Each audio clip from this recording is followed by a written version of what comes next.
Welcome, friend, to another journey together.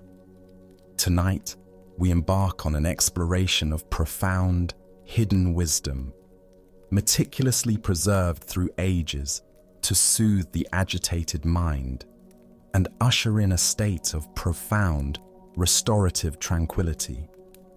Feel free to share what time it is and where you are listening from.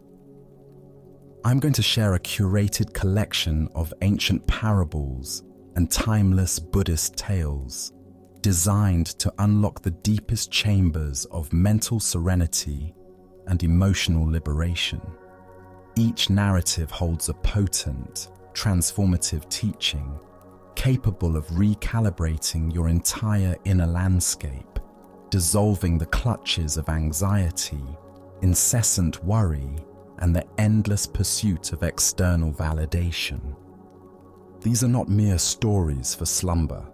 They are deeply embedded insights passed down by those who understood a fundamental truth many have forgotten: that true contentment arises not from altering our surroundings, but from transforming our perception of them. As the Persian poet Rumi once observed, "The quieter you become, the more you can hear." Over the course of our journey, you'll uncover precisely how these age-old truths can reshape your experience of life. As we journey through these remarkable tales, you'll notice a powerful shift begin to unfold. The tight grip of everyday concerns will naturally soften. The constant hum of your thoughts will gradually diminish. You'll find yourself effortlessly drifting into a realm of deep comprehension and abiding peace. So settle in profoundly now. Let your body surrender to whatever supports you. Take one deliberate breath with me, and as you exhale, know that you are about to receive insights that have been waiting for your awakening since time immemorial. Our first tale reveals the profound mystery of identity itself. This is the monk who forgot his name. Master Dogen was walking along a mountain path when he encountered a weathered monk sitting beneath an ancient pine tree. The stranger's robes were patched and faded from years of travel, and his eyes held the peaceful depth that comes only from long practice. Curious about this wandering practitioner, Dogen approached and offered the traditional greeting. "Good morning, brother. I am Dogen of Ihaiji Temple. May I ask your name?" The monk looked up with a gentle smile, paused for a long moment, and replied, "Master, I have forgotten it completely." Dogen was intrigued. "How can you forget something so fundamental? Your name has been with you since birth." The wandering monk chuckled softly. "Master, I have been traveling for 30 years, sitting in meditation, serving others, walking these mountain paths. I have been so busy being myself that I never had time to remember what to call it. When I wake each morning, I am simply awareness awakening. When I help a traveler, I am simply compassion in action. When I sit in meditation, I am simply presence being present. What need is there for a label?" Dogen felt something shift inside him, as if a door he didn't know existed had suddenly opened. "But surely you must have some way of referring to yourself." "The birds call me by my footsteps on the path. The villagers know me by the kindness I offer. The mountains recognize me by my gratitude for their beauty. Each moment provides all the identity I need." The monk gestured to the pine tree above them. "Does this tree suffer from not knowing its name? Does the stream worry about what to call itself as it flows toward the sea?" Understanding dawned on Dogen's face like sunrise breaking over the peaks. He bowed deeply and said, "You have achieved what most of us spend lifetimes pursuing. You have discovered who you are by forgetting who you think you should be." The nameless monk bowed in return. "And you, Master Dogen, have recognized this truth. Perhaps we are both closer to our original nature than we imagined." The Buddha once said, "You are not your name, your body, or your thoughts. You are the awareness in which all these arise. What emerges from this story is a profound teaching about the difference between our essential nature and the conceptual identities we carry. Why do we cling so tightly to names, roles, and self-definitions? Zen Buddhism explains that the ego mind constantly seeks to solidify itself through labels and categories. We become attached to being a teacher, a parent, a successful person, a spiritual seeker. These identities provide a sense of security and continuity, but they also create a prison of limitations. Consider how much mental energy you spend maintaining your various identities. The professional persona you present at work, the family role you play at home, the social image you project with friends. Each requires constant reinforcement and protection. You might notice anxiety arising when these identities are threatened or challenged. This is the ego's fear of dissolution, its terror of discovering what lies beneath the accumulated layers of self-concept. The nameless monk represents what Zen calls original face. The authentic self that exists before the mind creates stories about who we are. This is not a blank emptiness, but rather a dynamic, responsive awareness that naturally expresses compassion, wisdom, and spontaneous appropriate action without needing to reference a fixed identity. Zen teacher Huang Po taught, "Your everyday mind is the way. When you try to turn toward it, you move away from it." The more we grasp after spiritual identities or try to become someone special, the further we drift from our natural state. The monk's forgetting represents a letting go so complete that even the one who might remember has dissolved. In Japanese aesthetics, there's a concept called mushin, meaning no mind or no heart. This doesn't indicate absence, but rather a state of such complete presence that the mediating self-consciousness disappears. Like a master calligrapher whose years of practice allow the brush to move without interference from the thinking mind, the nameless monk moves through life without the friction of self-reference. Modern neuroscience confirms what Zen has long taught. The sense of a solid, continuous self is actually a construction of the brain, a useful fiction that helps us navigate complex social environments. But this fiction becomes problematic when we mistake it for ultimate reality. We suffer when we try to defend or enhance something that exists only as a collection of thoughts and memories. The Buddha said, "In the end, just three things matter: how well we have lived, how well we have loved, how well we have learned to let go." Notice that none of these require a fixed identity.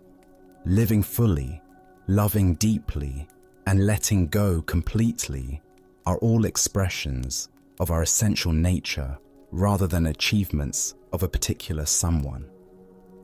Tonight, as you rest in the quiet darkness, can you sense the awareness that observes your thoughts without being defined by them? Can you feel the life force moving through your body without needing to claim ownership of it? What would it be like to experience yourself as pure presence, temporarily borrowed by consciousness for the sake of this precious human experience? As the Buddha taught, when you realize there is nothing lacking, the whole world belongs to you. In forgetting our names, we remember our true nature. In releasing our grip on identity, we discover the freedom that was always already here. Let us now turn to a tale that reveals the impermanent nature of all precious things. This is the tea master's empty cup. Master Yamamoto was renowned throughout the region for his exquisite tea ceremonies. His every movement embodied decades of practice, and his collection of tea implements was legendary. Among his most treasured possessions was an ancient porcelain cup, delicate as an eggshell and painted with cherry blossoms that seemed to dance in the light. This cup had been passed down through 15 generations of tea masters, each one adding to its story and reverence. One autumn morning, Yamamoto traveled to visit Zen master Bankei, carrying his precious cup carefully wrapped in silk. He had heard of Bankei's wisdom and hoped to share tea with him, perhaps even receiving some profound teaching about the way of tea. Bankei welcomed him warmly into his simple hut. "Please, let us share tea together," Yamamoto said, unwrapping his treasured cup with ceremonial care. "This cup has served tea masters for 400 years. Each sip connects us to the lineage of those who came before." As he spoke, Yamamoto lifted the cup to show its delicate beauty. But in that moment, whether from nervousness or simply the way of all things, the cup slipped from his fingers.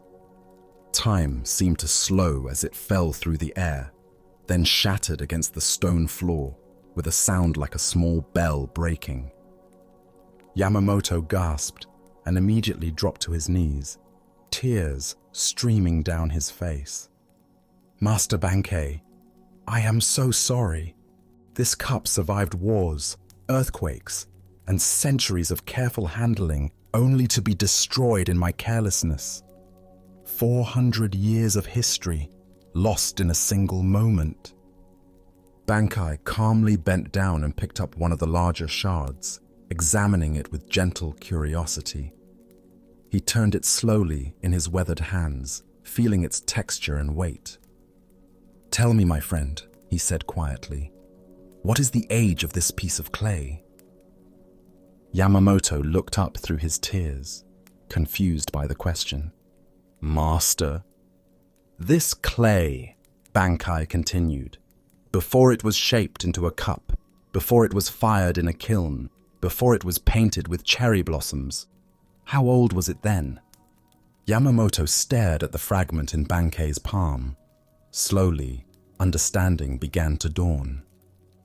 The clay existed long before any potter touched it. It came from the earth itself. "And how old is the earth?" Bankei asked gently. "Countless eons. And when this cup returns to dust, as all things must, how old will that dust be?" Yamamoto's tears stopped flowing. A strange lightness began to fill his chest. "Master, clay has no age. It simply returns to clay.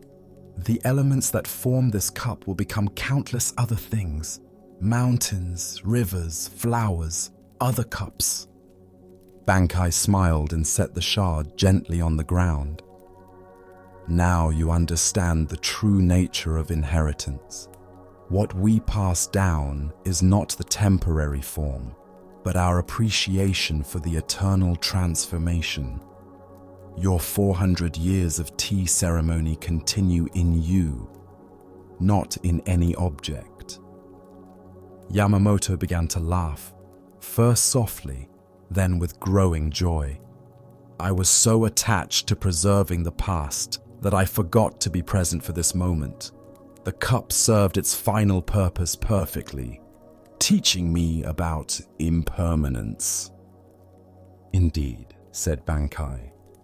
"And now shall we have tea? I believe I have some simple pottery that would be honored to serve." Buddha's wisdom reminds us, all conditioned things are impermanent. When you see this, you are above sorrow.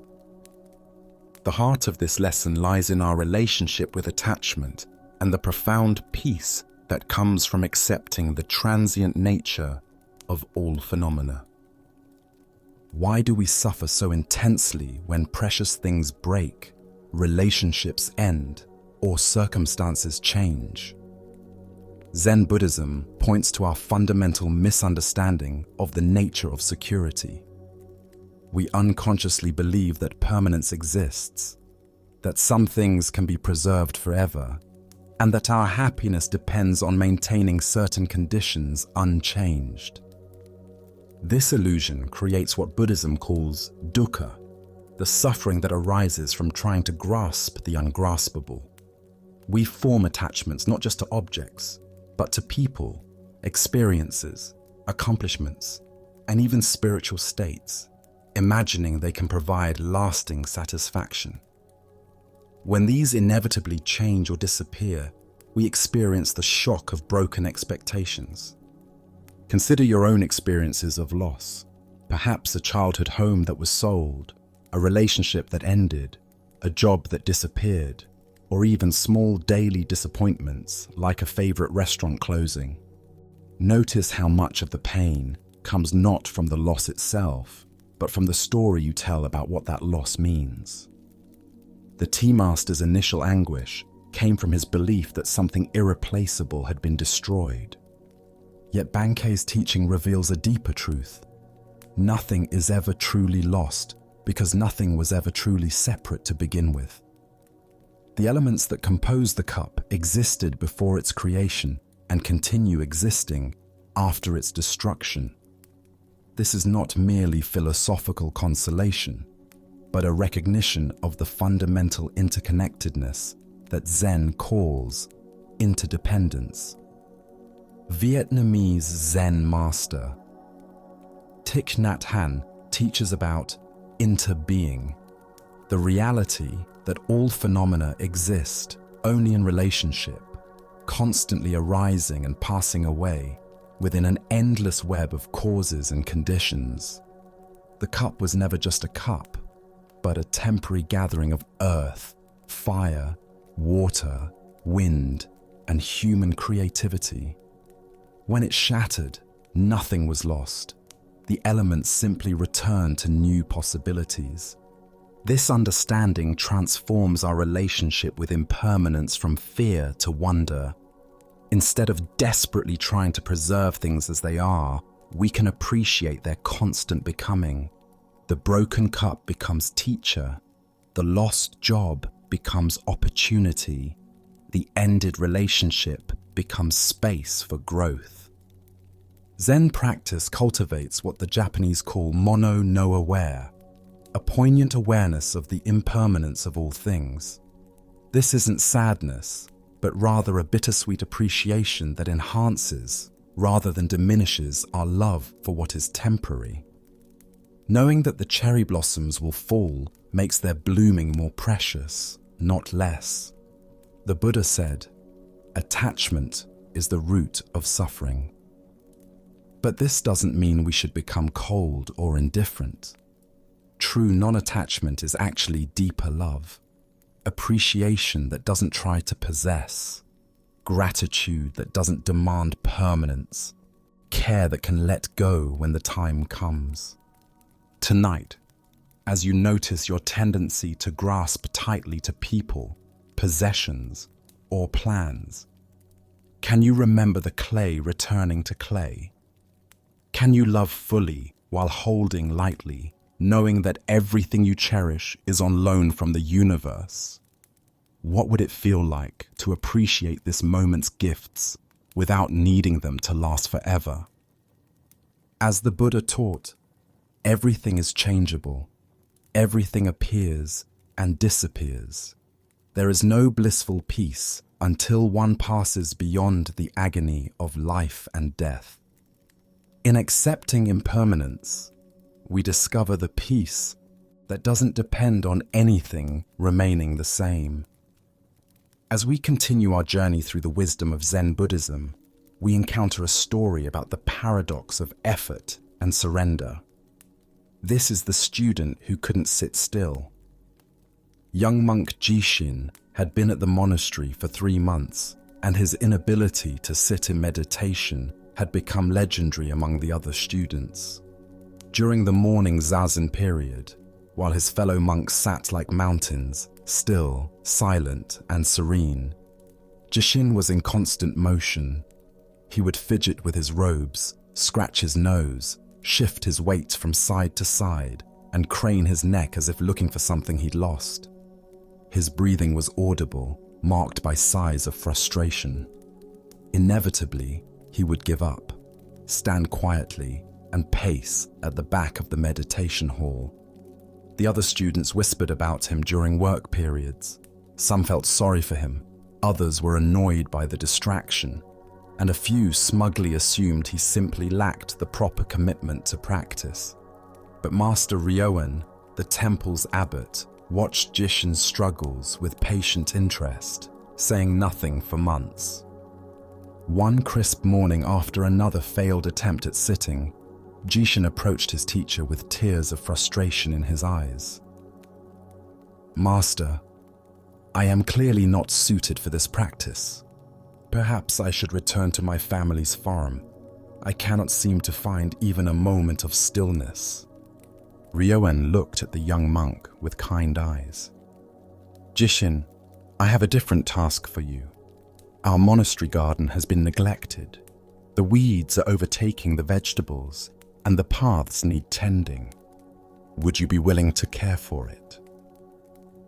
Grateful for any way to contribute despite his meditation failures, Jishin bowed and accepted immediately. "Yes, Master, I would be honored." The next morning, instead of sitting in the meditation hall, Jishin made his way to the overgrown garden. He knelt among the plants and began to pull weeds, feeling the earth soft and cool beneath his fingers. As he worked, he noticed which plants needed water and which were receiving too much shade. When rain fell, he took shelter under the tool shed and listened to the rhythm of drops on the roof. When the sun was strong, he worked in harmony with its heat, taking breaks in natural rhythm with his body's needs. Weeks passed. Jishin found himself rising before dawn, eager to greet the garden in the quiet morning light. He learned to read the subtle signs of plant health, the way leaves curled when thirsty, how certain vegetables preferred morning attention while others thrived with evening care. His movements became economical and graceful as he worked with, rather than against, the natural cycles of growth and decay. One day, while harvesting tomatoes, Jishin realized he had been kneeling motionless for over an hour, completely absorbed in carefully selecting the perfectly ripe fruit. His mind had been quiet, focused, present. When he stood up, his body felt loose and natural, free from the tension that had always plagued his sitting practice. That evening, drawn by something he couldn't name, Jishin quietly entered the meditation hall and took his seat among the other monks. To his amazement, his body settled immediately into stillness. His breath became deep and natural. His mind, accustomed now to the focused attention that gardening required, rested easily in the present moment. For the first time since arriving at the monastery, he sat through the entire period without moving. After the sitting, another student approached Master Ryoen with curiosity. "Respected teacher, how did gardening teach Jishin to meditate? I don't understand the connection." Ryoen smiled and touched the soil still visible under his own fingernails. "I never taught him to meditate. I taught him to stop fighting with himself. In the garden, he learned to work with conditions as they are, rather than demanding they be different. He discovered the natural rhythm of effort and rest, attention and ease. These are the same qualities that make sitting practice possible." The student pressed further. "But Master, why couldn't he learn this directly through Zazen instruction?" "Because," Ryoen replied, "Jishin's particular mind needed to understand surrender through action before it could surrender through stillness. The garden taught him that true effort flows with natural conditions rather than forcing against them. Some students learn peace through sitting still. Others must learn stillness through peaceful action." As the Buddha observed, just as the great ocean has one taste, the taste of salt, so also this teaching has one taste, the taste of liberation. This tale unveils the truth that authentic spiritual practice cannot be forced through willpower alone, but must emerge from a deeper understanding of how to work harmoniously with our own nature.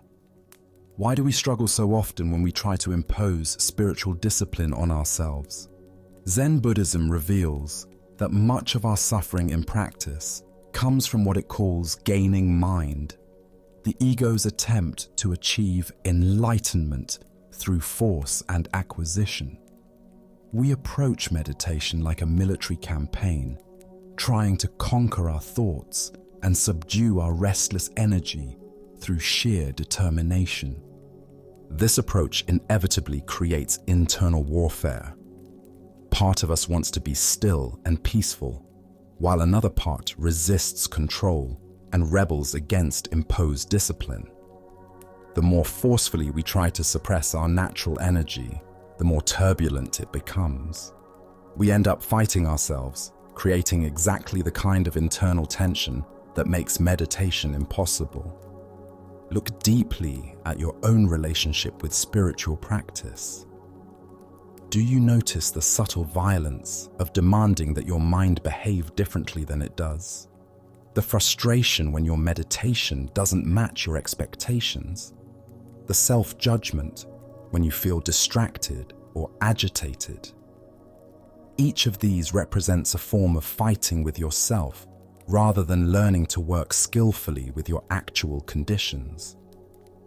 Jishin's transformation came through what Zen calls right effort, not the strain of forced concentration, but the natural focus that arises when we align with rather than resist our circumstances. In the garden, he discovered how to be fully present through purposeful activity.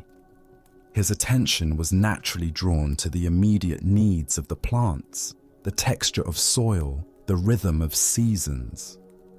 This wasn't forced mindfulness, but organic engagement with life as it presented itself. Zen master Suzuki Roshi taught, "Each of you is perfect the way you are, and you can use a little improvement." This paradox captures the essence of Jishin's journey. He didn't need to become someone different to practice successfully. He needed to discover how his particular temperament could express itself authentically within the structure of practice. The garden became Jishin's meditation hall because it provided what his restless energy required: purposeful movement, tangible results, and connection with natural cycles. Rather than trying to eliminate his kinetic nature, Master Ryoen helped him channel it toward awakening. The same energy that made sitting meditation difficult became the very quality that made him an exceptional gardener and, eventually, a skilled meditator. This points to a crucial understanding in Zen practice. There are as many ways to cultivate presence as there are human temperaments. Some people naturally incline towards seated meditation, others toward walking practice, chanting, service work, or mindful labor.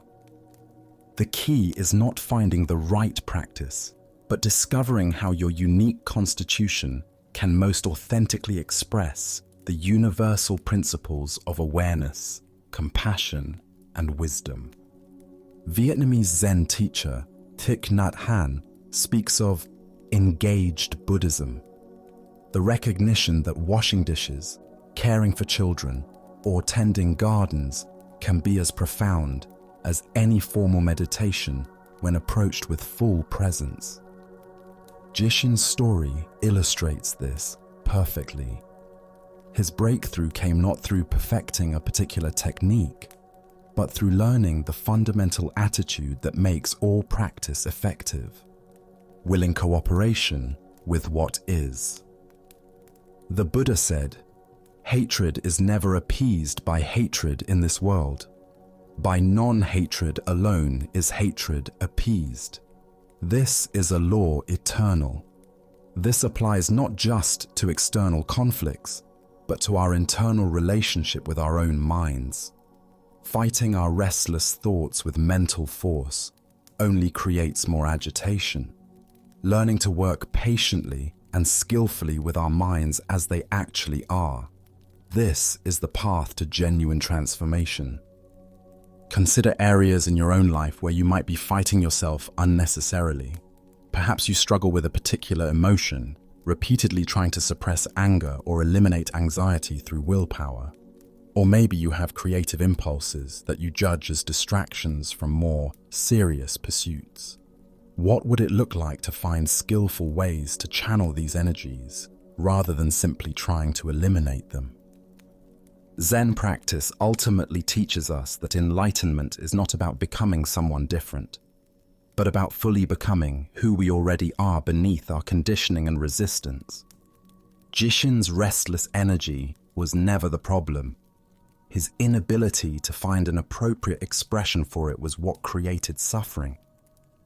Tonight, as you notice areas where you're fighting with your own nature, can you sense possibilities for channeling that energy more skillfully? Perhaps your analytical mind, instead of being a meditation obstacle, could find expression through studying Dharma texts. Maybe your emotional sensitivity, rather than being a vulnerability, could become a pathway to deeper compassion. What aspects of yourself are you trying to eliminate that might instead need better expression? As the Buddha taught, you yourself, as much as anybody in the entire universe, deserve your love and affection. True spiritual practice begins with this radical self-acceptance, not approval of all our behaviors, but willingness to work compassionately with our actual starting point, rather than fighting to become someone else. Now, let us explore a Zen story about the unexpected pathways to wisdom. This is the master who sold enlightenment. In the bustling marketplace of ancient Kyoto, among the vendors selling rice, silk, and pottery, an unusual sight appeared one morning. A well-dressed man had set up a small stall with an elaborate banner that read, "Enlightenment for sale, 1 gold coin only, achieve instant liberation." A crowd gathered, some laughing at the audacity, others curious about what enlightenment might look like when packaged for purchase. The man behind the stall was clearly a charlatan. His robes were expensive, but worn incorrectly. His manner was theatrical rather than serene, and his eyes held the shifty quality of someone accustomed to quick escapes. He called out to passers-by. Why spend years in meditation? Why suffer through difficult practice?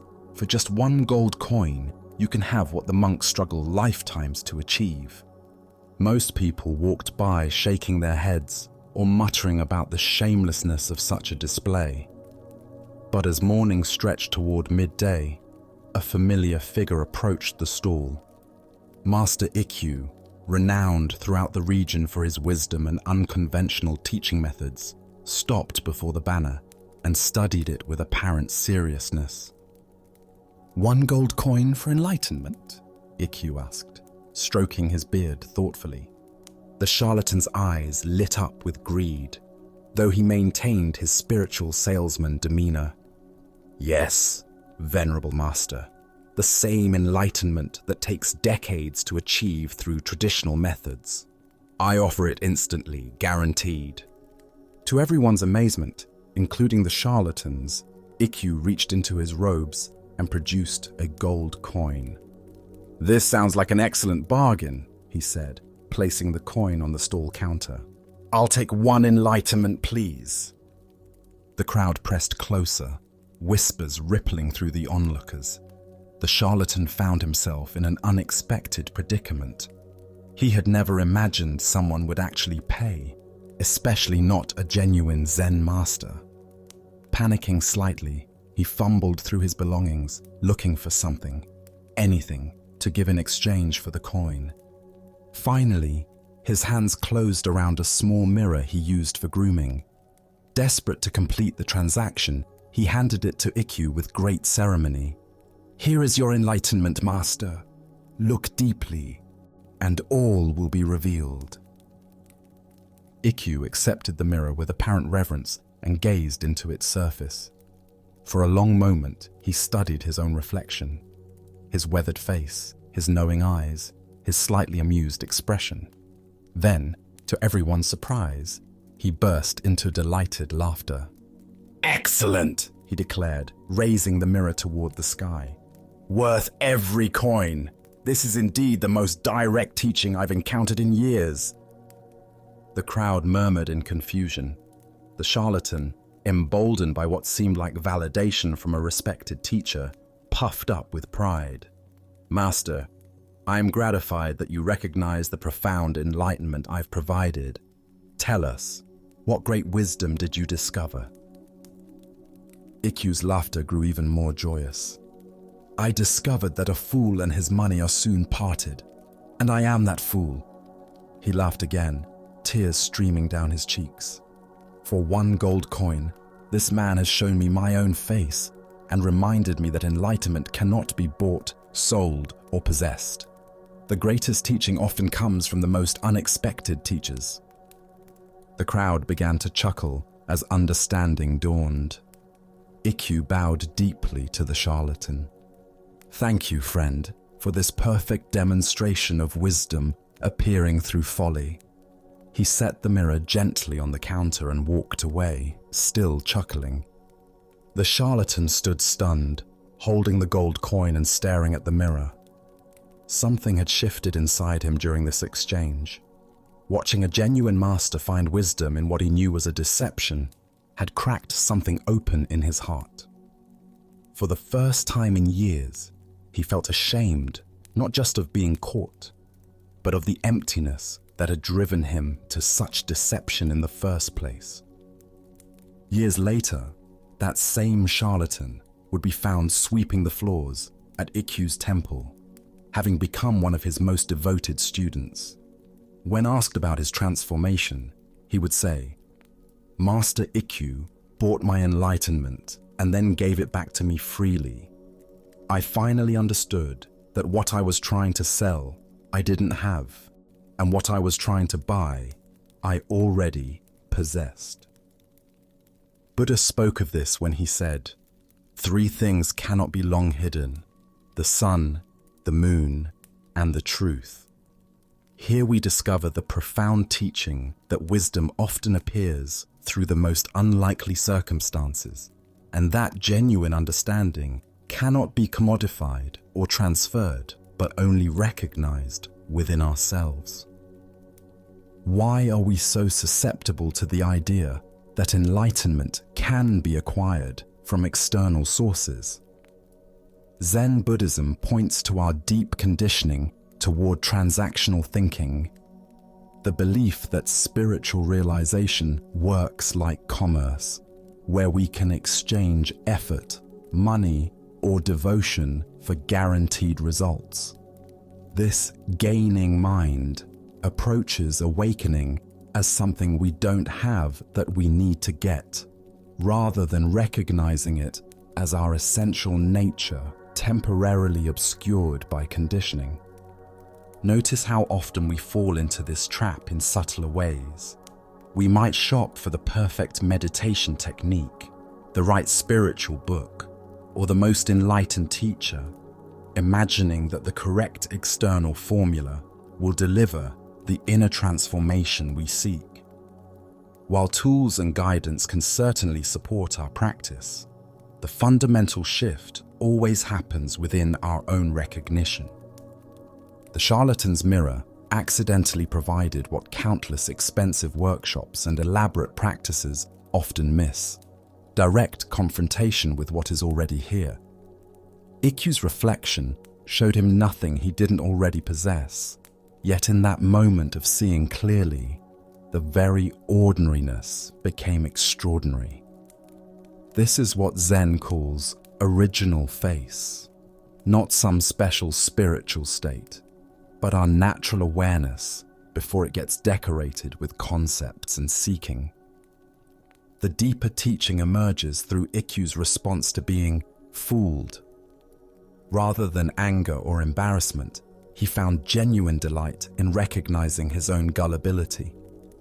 This demonstrates what Zen teacher Suzuki Roshi called don't know mind. The willingness to be surprised, to learn from unexpected sources, and to find wisdom even in our mistakes. Consider your own relationship with spiritual seeking. How much energy do you spend looking for the right method, teacher, or experience to provide what you imagine you're missing? Can you sense the difference between skillful learning and desperate acquisition? Ikkyu's story suggests that wisdom often comes not through getting what we think we want, but through clearly seeing the futility of trying to possess what is already our birthright. Zen master Linji taught, "If you meet the Buddha on the road, kill him." This shocking statement points to the same truth Ikkyu discovered. Enlightenment cannot be received from outside ourselves, not even from the most perfect teacher or teaching. Any spiritual authority that claims to possess what we lack is ultimately pointing us away from our own innate wisdom. The charlatan's eventual transformation reveals another layer of the teaching. His years of pretending to sell enlightenment had actually prepared him to recognize it when it was freely offered. His intimate familiarity with spiritual concepts, even used deceptively, became the very foundation for authentic understanding once his heart opened to genuine practice. The Buddha said, "By three things the wise person may be known: what acts they encourage, what acts they discourage, and what acts they overlook." Ikkyu's wisdom lay not in avoiding the charlatan's deception, but in finding truth within it. He encouraged the man's offering by paying for it, discouraged attachment to outcomes by laughing at his own foolishness, and overlooked the intended fraud by recognizing the unintended teaching. Tonight, as you reflect on your own spiritual journey, can you appreciate the unexpected teachers that have appeared along the way? Perhaps someone you initially judged or dismissed offered you insights that more obvious sources missed. What would it mean to approach tomorrow with Ikkyu's openness to finding wisdom in the most unlikely packages? As the Buddha taught, when you realize how perfect everything is, you will tilt your head back and laugh at the sky. In recognizing that enlightenment cannot be bought or sold, we discover it has been freely available all along, reflected perfectly in whatever mirror we happen to be holding. Let us now turn to our next story, one that reveals how broken things often serve more clearly than perfect ones. This is the monastery bell that wouldn't ring. High in the mountains of rural Japan, Shunryu Temple had served the surrounding villages for over 300 years. Its bronze bell, cast by master craftsmen generations ago, had called countless practitioners to morning meditation and evening reflection. The sound of that bell carried across the valleys, marking the rhythms of monastic life and offering comfort to all who heard its deep, resonant tone. But one winter morning, after a particularly harsh storm, the bell developed a crack. When struck, instead of producing its traditional rich, penetrating sound, it made only a dull thud, audible within the temple grounds, but lacking the carrying power to reach the surrounding communities. The monks were dismayed. How could they properly call people to practice without their bell's voice reaching across the mountain valleys?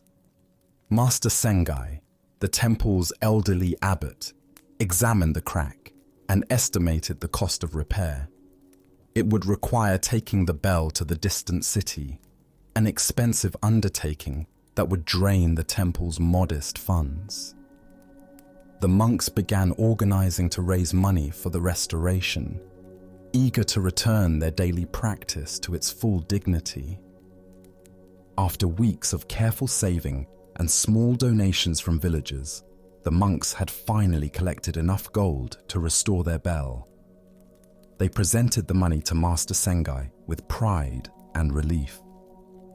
"Master, we can finally repair our bell and restore proper calling to practice." But the next day, a family of refugees appeared at the temple gates. Parents with 3 small children, traveling to escape famine in their home province. They were thin, exhausted, and had been walking for weeks.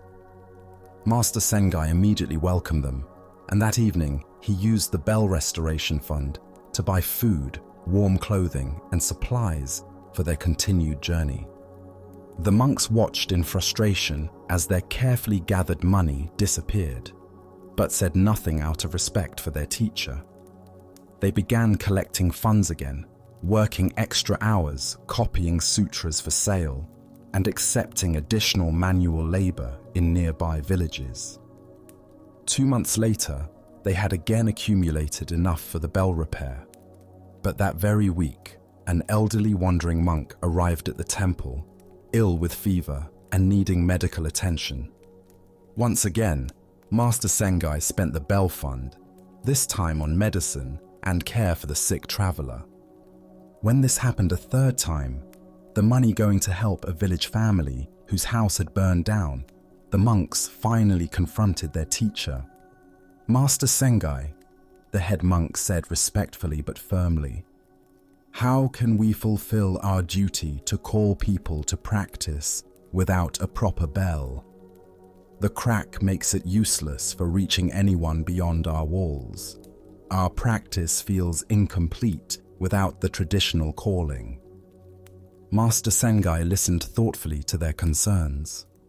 That evening, he struck the cracked bell at the usual time for evening meditation. Though it produced only its muffled thud, something remarkable happened. Instead of the usual handful of villagers who occasionally joined their practice, dozens of people appeared on the mountain path, climbing toward the temple in the gathering dusk. Word had spread throughout the region about the temple, where no traveler went hungry, where the sick received care, and where the monks' bell fund somehow always found its way to those in greatest need. People came not because they heard a bronze bell calling across the valleys, but because they had heard something far more compelling, the sound of compassion in action. As the crowd settled into the meditation hall, far more people than had ever responded to the perfect bell, Master Sengai smiled at his students. "You see," he said gently, "sometimes a broken bell calls more clearly than a perfect one. Our cracked bell cannot reach distant ears, but our open hearts have reached distant hearts. Which call do you think the Buddha would prefer?" The head monk bowed deeply. "Master, I understand now. We were so focused on the form of calling that we missed the essence of what calls people to Dharma. The bell's voice was beautiful, but our actions have become an even clearer invitation." "Yes," Sengai replied. "A perfect bell announces meditation time. A broken bell that feeds the hungry announces the Dharma itself." The cracked bell was never repaired and still hangs in Shunryu Temple today. Visitors often comment on its unusual, dull tone, and the monks smile as they tell the story of how brokenness became the temple's greatest teaching. Ancient Buddhist wisdom tells us, when you can do nothing, what can you do? The story points us toward understanding that our perceived limitations often become doorways to more authentic expression of our deepest values. Why do we assume that broken things must be fixed before they can serve their purpose? Zen Buddhism reveals our unconscious attachment to perfectionism. the belief that only flawless conditions can produce genuine spiritual benefit. We postpone compassionate action while waiting for ideal circumstances, proper resources, or complete understanding. Meanwhile, opportunities to embody wisdom pass by unnoticed. Consider how often you delay expressing generosity, creativity, or love because the conditions don't seem quite right. Perhaps you wait to help others until you feel more financially secure, postpone sharing your gifts until you've perfected them, or hesitate to begin spiritual practice until you have the proper equipment or environment. Master Sengai's story suggests that our willingness to act compassionately with whatever we have available often serves more powerfully than waiting for perfect circumstances. The cracked bell represents what Buddhism calls skillful means, the recognition that the most effective Dharma teaching adapts fluidly to actual conditions rather than insisting on ideal forms. The temple's traditional role was to call people to formal practice, but when that became impossible, an even deeper calling emerged. Their limitations forced them to discover more direct ways of embodying Buddhist principles. This points to a profound truth about spiritual practice. Our obstacles often contain our teachings. The very thing that seems to prevent us from practicing correctly might be precisely what develops authentic wisdom. A meditation student who struggles with concentration might develop exceptional compassion for others' difficulties. Someone who lacks time for formal retreat might discover mindfulness through caring for family members. Vietnamese Zen master Thich Nhat Hanh teaches about interbeing, the recognition that our individual awakening is inseparable from the well-being of all beings. Master Sengai understood this deeply. Repairing the bell would have served the monk's sense of proper practice, but using that same energy to relieve suffering served the Buddha's deeper intention. Notice how the broken bell actually improved the temple's function. Instead of a few villagers occasionally joining practice when they happened to hear the bell's call, dozens of people were drawn by something far more compelling, the lived example of Buddhist compassion. The temple's reputation for meeting human need with open-hearted generosity became a dharma teaching that reached far beyond the range of any bronze bell. This illustrates what Zen calls the sound of one hand clapping, the paradox that sometimes our greatest effectiveness comes through embracing apparent limitation rather than fighting it. The monks initially saw only what they had lost, their traditional calling capacity. But Master Sengai recognized what they had gained, an opportunity to demonstrate that Dharma is not about perfect forms, but about perfect responsiveness to actual conditions. The Buddha said, "Generosity brings happiness at every stage of its expression. We experience joy in forming the intention to be generous. We experience joy in the actual act of giving something, and we experience joy in remembering the fact that we have given." Master Sengai's repeated choice to prioritize immediate compassion over temple restoration embodied this teaching completely. Consider the cracked bells in your own life, the areas where things don't work as you think they should. Perhaps physical limitations that force you to find new ways of contributing, financial constraints that teach you to discover richness in simplicity, relationship challenges that develop your capacity for patience and understanding, career setbacks that redirect you toward more meaningful work. What if these apparent obstacles are actually invitations to discover more authentic expressions of your deepest values? The story also reveals something profound about community and influence. The temple's impact on the surrounding region multiplied exponentially once they began prioritizing service over symbolism. People were attracted not to perfected spiritual displays, but to genuine embodiment of spiritual principles. This suggests that our perceived inadequacies often make us more relatable and helpful to others who are also struggling with imperfect conditions. Zen teacher Charlotte Jocko Beck observed, "We are not going to be perfect. We're going to make mistakes. The question is, what do we do when we make mistakes?" Master Sengai's approach suggests that the most skillful response to limitation is not always to fix it, but sometimes to discover what wants to emerge through it. Modern research on post-traumatic growth confirms what Buddhist teachers have long understood. Our most significant limitations and losses often catalyze our greatest contributions. People who have experienced financial hardship may develop extraordinary generosity. Those who have faced illness often become healers. Individuals who have struggled with addiction frequently become the most effective counselors. Our broken places become our serving places. The cracked bell continues hanging in the temple today as a permanent reminder that effectiveness and perfection are not synonymous. Every time visitors comment on its unusual sound, the teaching spreads further. The floor has become the temple's most powerful Dharma talk, reaching people who might never have been touched by conventional Buddhist instruction. This points to a revolutionary understanding of spiritual practice. Our genuine service to others often matters more than our personal attainment of special states or experiences.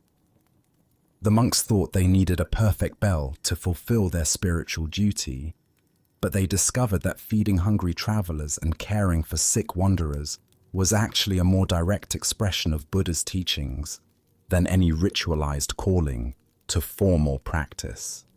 Tonight, as you consider the areas of your life that feel broken, incomplete, or inadequate, can you sense possibilities for service that exist precisely because of these limitations?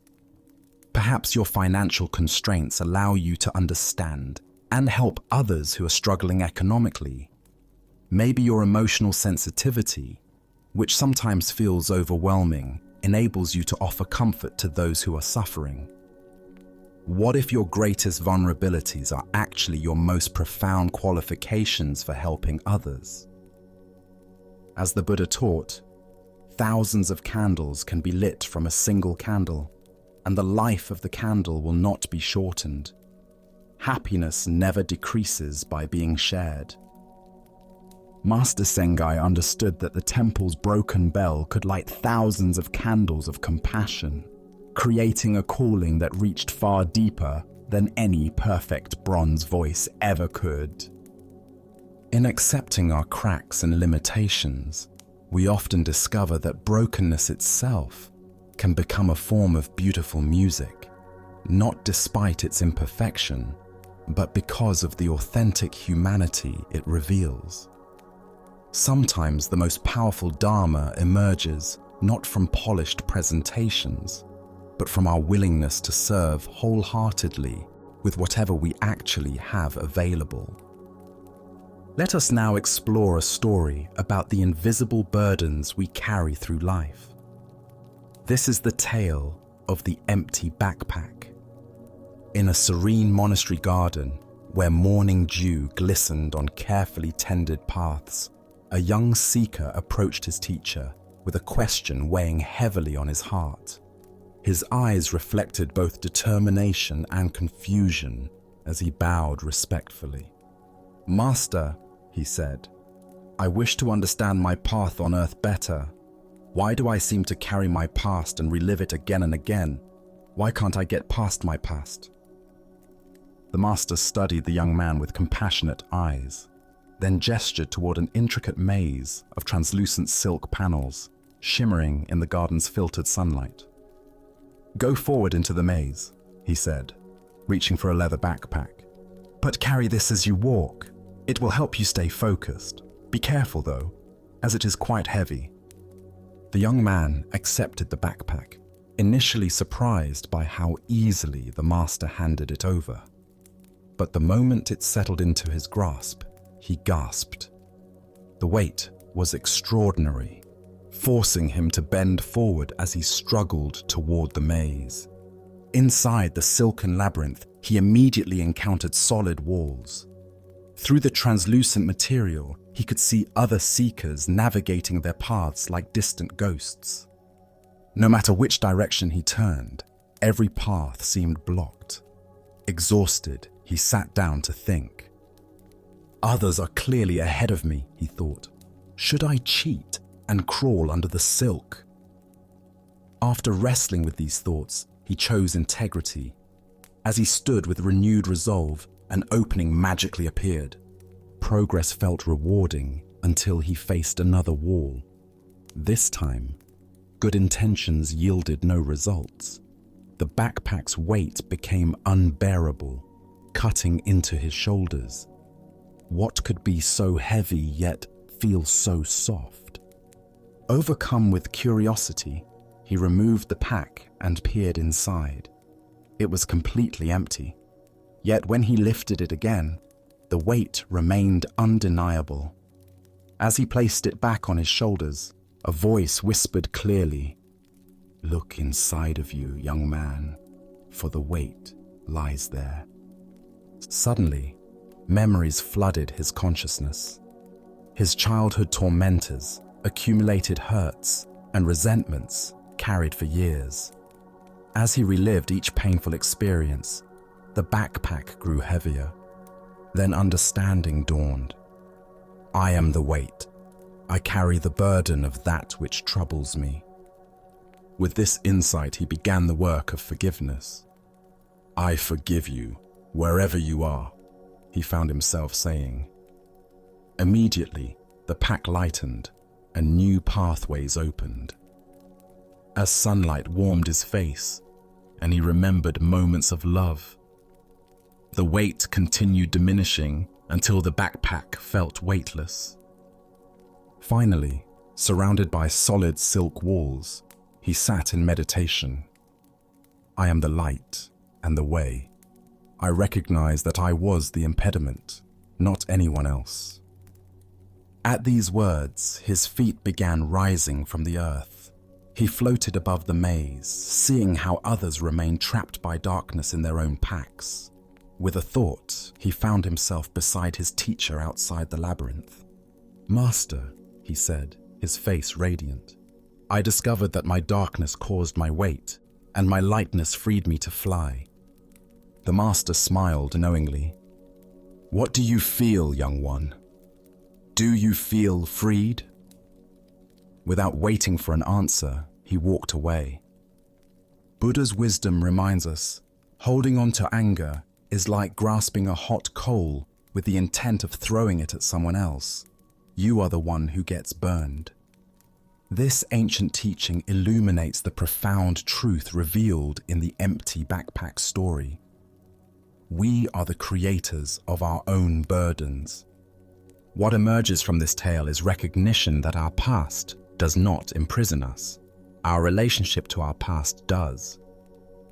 The young seeker discovered that suffering came not from what others had done, but from his unwillingness to release those experiences.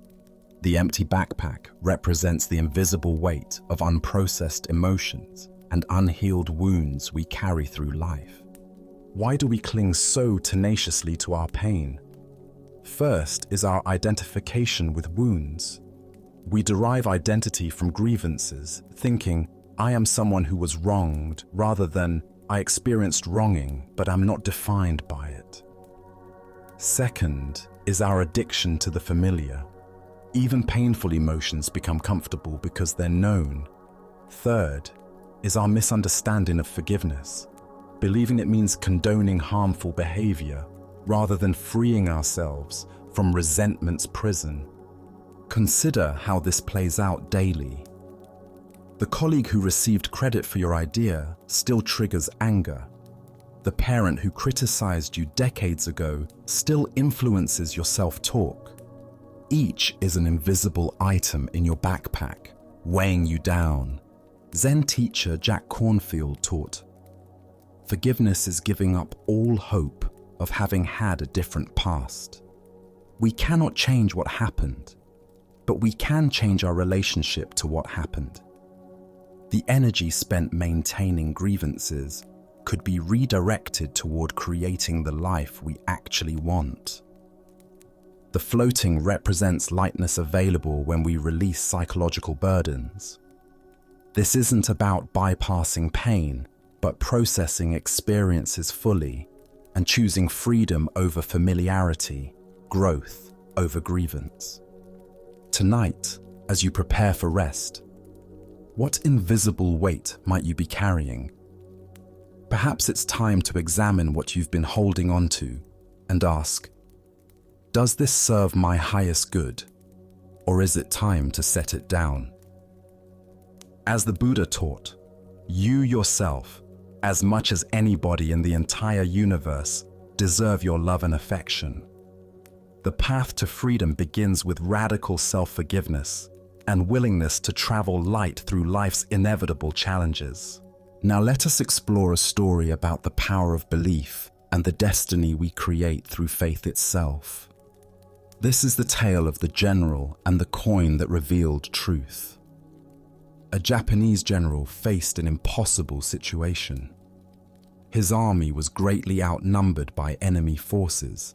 The terrain favored his opponents, and by every conventional measure of military strategy, the coming battle should result in devastating defeat. Yet something deep within him remained convinced that victory was possible. Perhaps it was intuition, perhaps it was desperate hope, but he felt certain that his cause was just, and his troops, though fewer in number, possessed a fighting spirit that could overcome the odds. The problem was his soldiers. They could count as well as he could, and they had eyes to see the massive force arrayed against them.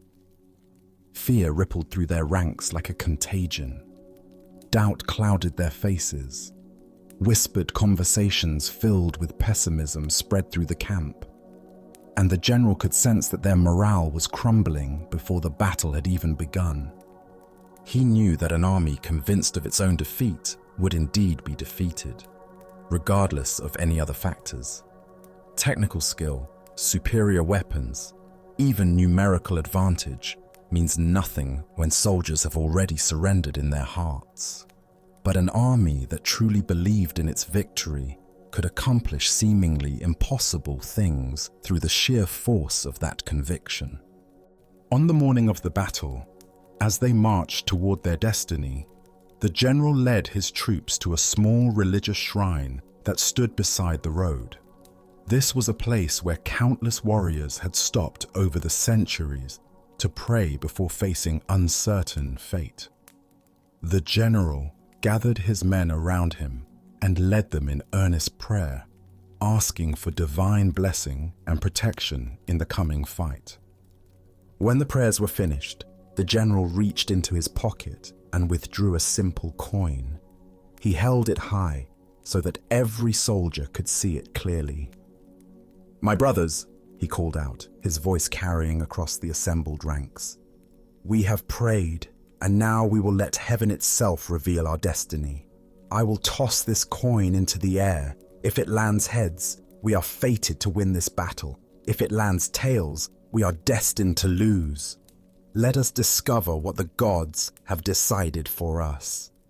The soldiers pressed closer, their breathing shallow with anticipation.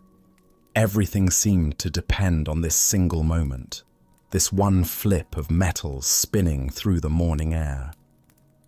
The general tossed the coin high, and every eye followed its arc as it rose, hung suspended for an instant against the sky, then fell back, down to earth. The coin landed and lay still in the dust. It was heads. A cheer erupted from the troops that could probably be heard for miles.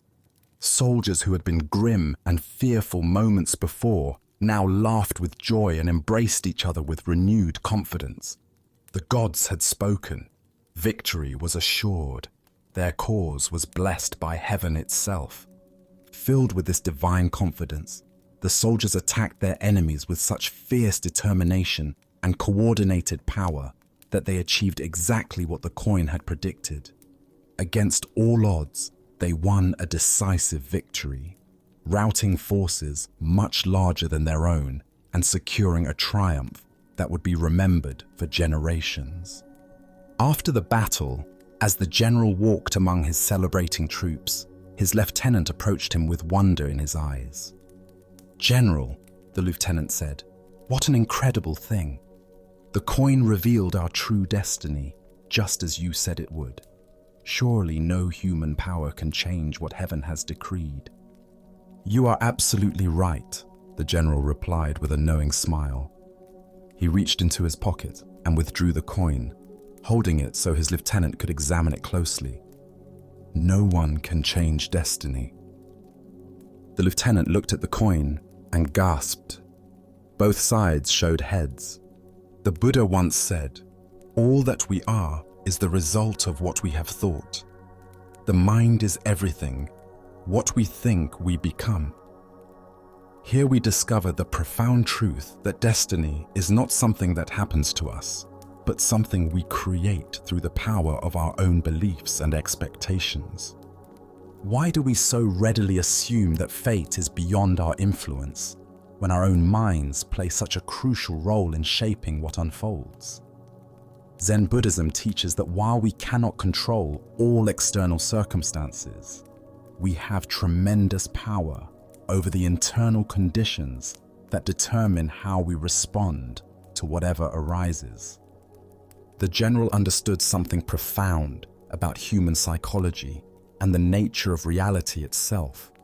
He knew that his soldiers' belief in victory was more important than their numerical disadvantage. He recognized that confidence, determination, and fighting spirit could overcome superior numbers when those qualities were genuinely present. But here's the deeper teaching. The general didn't simply manipulate his troops through deception. He created the conditions that allowed their natural courage and strength to emerge. The soldiers possessed the ability to fight brilliantly all along. They simply needed to believe in themselves and their cause. Consider your own relationship with destiny and possibility. How often do you assume that outcomes are predetermined, that success or failure is beyond your influence? The general's two-headed coin represents the power we all possess to tip the scales in favor of positive outcomes through the quality of our engagement with life. This doesn't mean we can control everything through positive thinking, or that believing in something makes it automatically true. The soldiers still had to fight the battle. They still had to demonstrate actual skill and courage. But their belief in victory created the psychological conditions that allowed their best qualities to manifest. In Zen practice, we learn to work skillfully with both effort and surrender, both intention and acceptance. We recognize that while we cannot dictate specific outcomes, we can profoundly influence the energy and attention we bring to any situation. This quality of engagement often determines whether we experience success or failure, regardless of external circumstances. Zen Master Huang Po taught, "The foolish reject what they see, not what they think. The wise reject what they think, not what they see." The general was wise enough to see that his soldiers' thoughts about the battle were more influential than their thoughts about their numerical disadvantage. He worked with the reality of psychology rather than fighting against it. Look deeply at the various challenges and opportunities in your own life. Where might you be carrying a tails mentality, assuming defeat before you fully engaged, focusing on obstacles rather than possibilities, letting fear determine your level of effort? And where might you need to create your own two-headed coin, a practice or perspective that consistently orients you toward positive engagement regardless of circumstances? The Buddha taught, "We are what we think. All that we are arises with our thoughts. With our thoughts, we make the world. This isn't magical thinking, but recognition of the creative power of consciousness itself. When we approach situations with genuine confidence, clarity, and commitment, we often discover capabilities we didn't know we possessed. Tonight, as you consider the battles you're facing and the outcomes you're hoping for, can you find your own version of the general's wisdom? Can you create internal conditions that support your highest possibilities rather than your deepest fears? Can you recognize that while you cannot control destiny, you have profound influence over the beliefs and attitudes that shape how destiny unfolds through you? Buddha's wisdom reminds us, thousands of candles can be lighted from a single candle, and the life of the candle will not be shortened. Happiness never decreases by being shared. The general's confidence lit the flame of belief in every soldier's heart. Sometimes the most powerful thing we can do is create the conditions that allow others and ourselves to discover the strength that was there all along. As we continue our journey through the wisdom of Zen Buddhism, let us explore a story about transforming our relationship with suffering. This is the tale of the salt and the lake. In a quiet monastery nestled among rolling hills, there lived an aging master, renowned for his patience and wisdom. Among his students was a young apprentice whose heart had become heavy with complaints about life's difficulties. Each morning, the apprentice would arrive with fresh grievances. "Master, why is life so hard? Yesterday, my meditation was disturbed by noise. Today, my back aches from the hard floor. When will this suffering end?"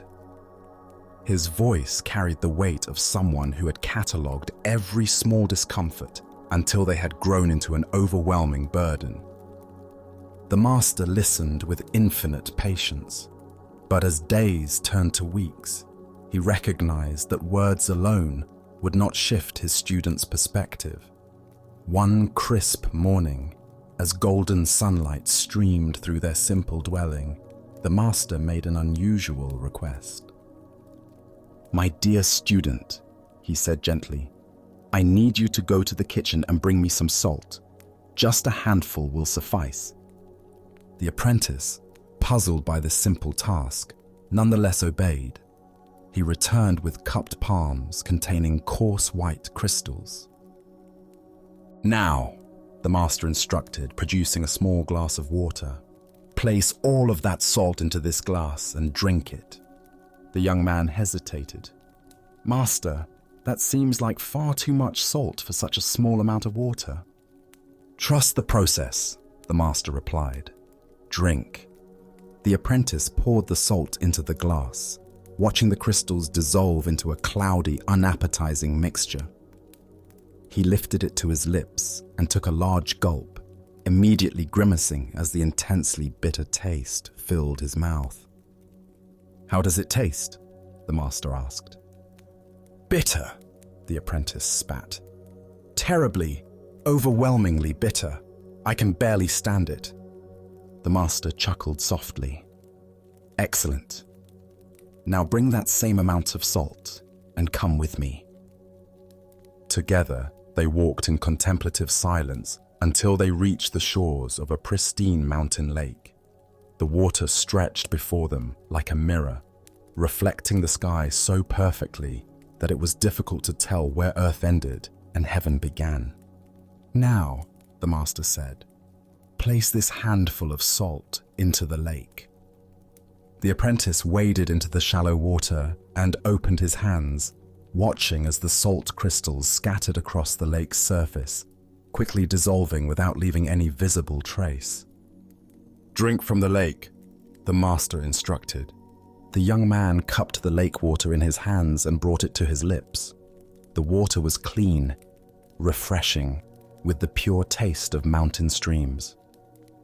"How does it taste?" the master asked. "Much fresher," the apprentice replied, genuinely surprised. "Clean and pure." "Do you taste the salt?" the master inquired gently. The student paused, paying careful attention. "No," he said slowly. "I don't taste any salt at all." The master sat beside his student on a smooth stone at the water's edge.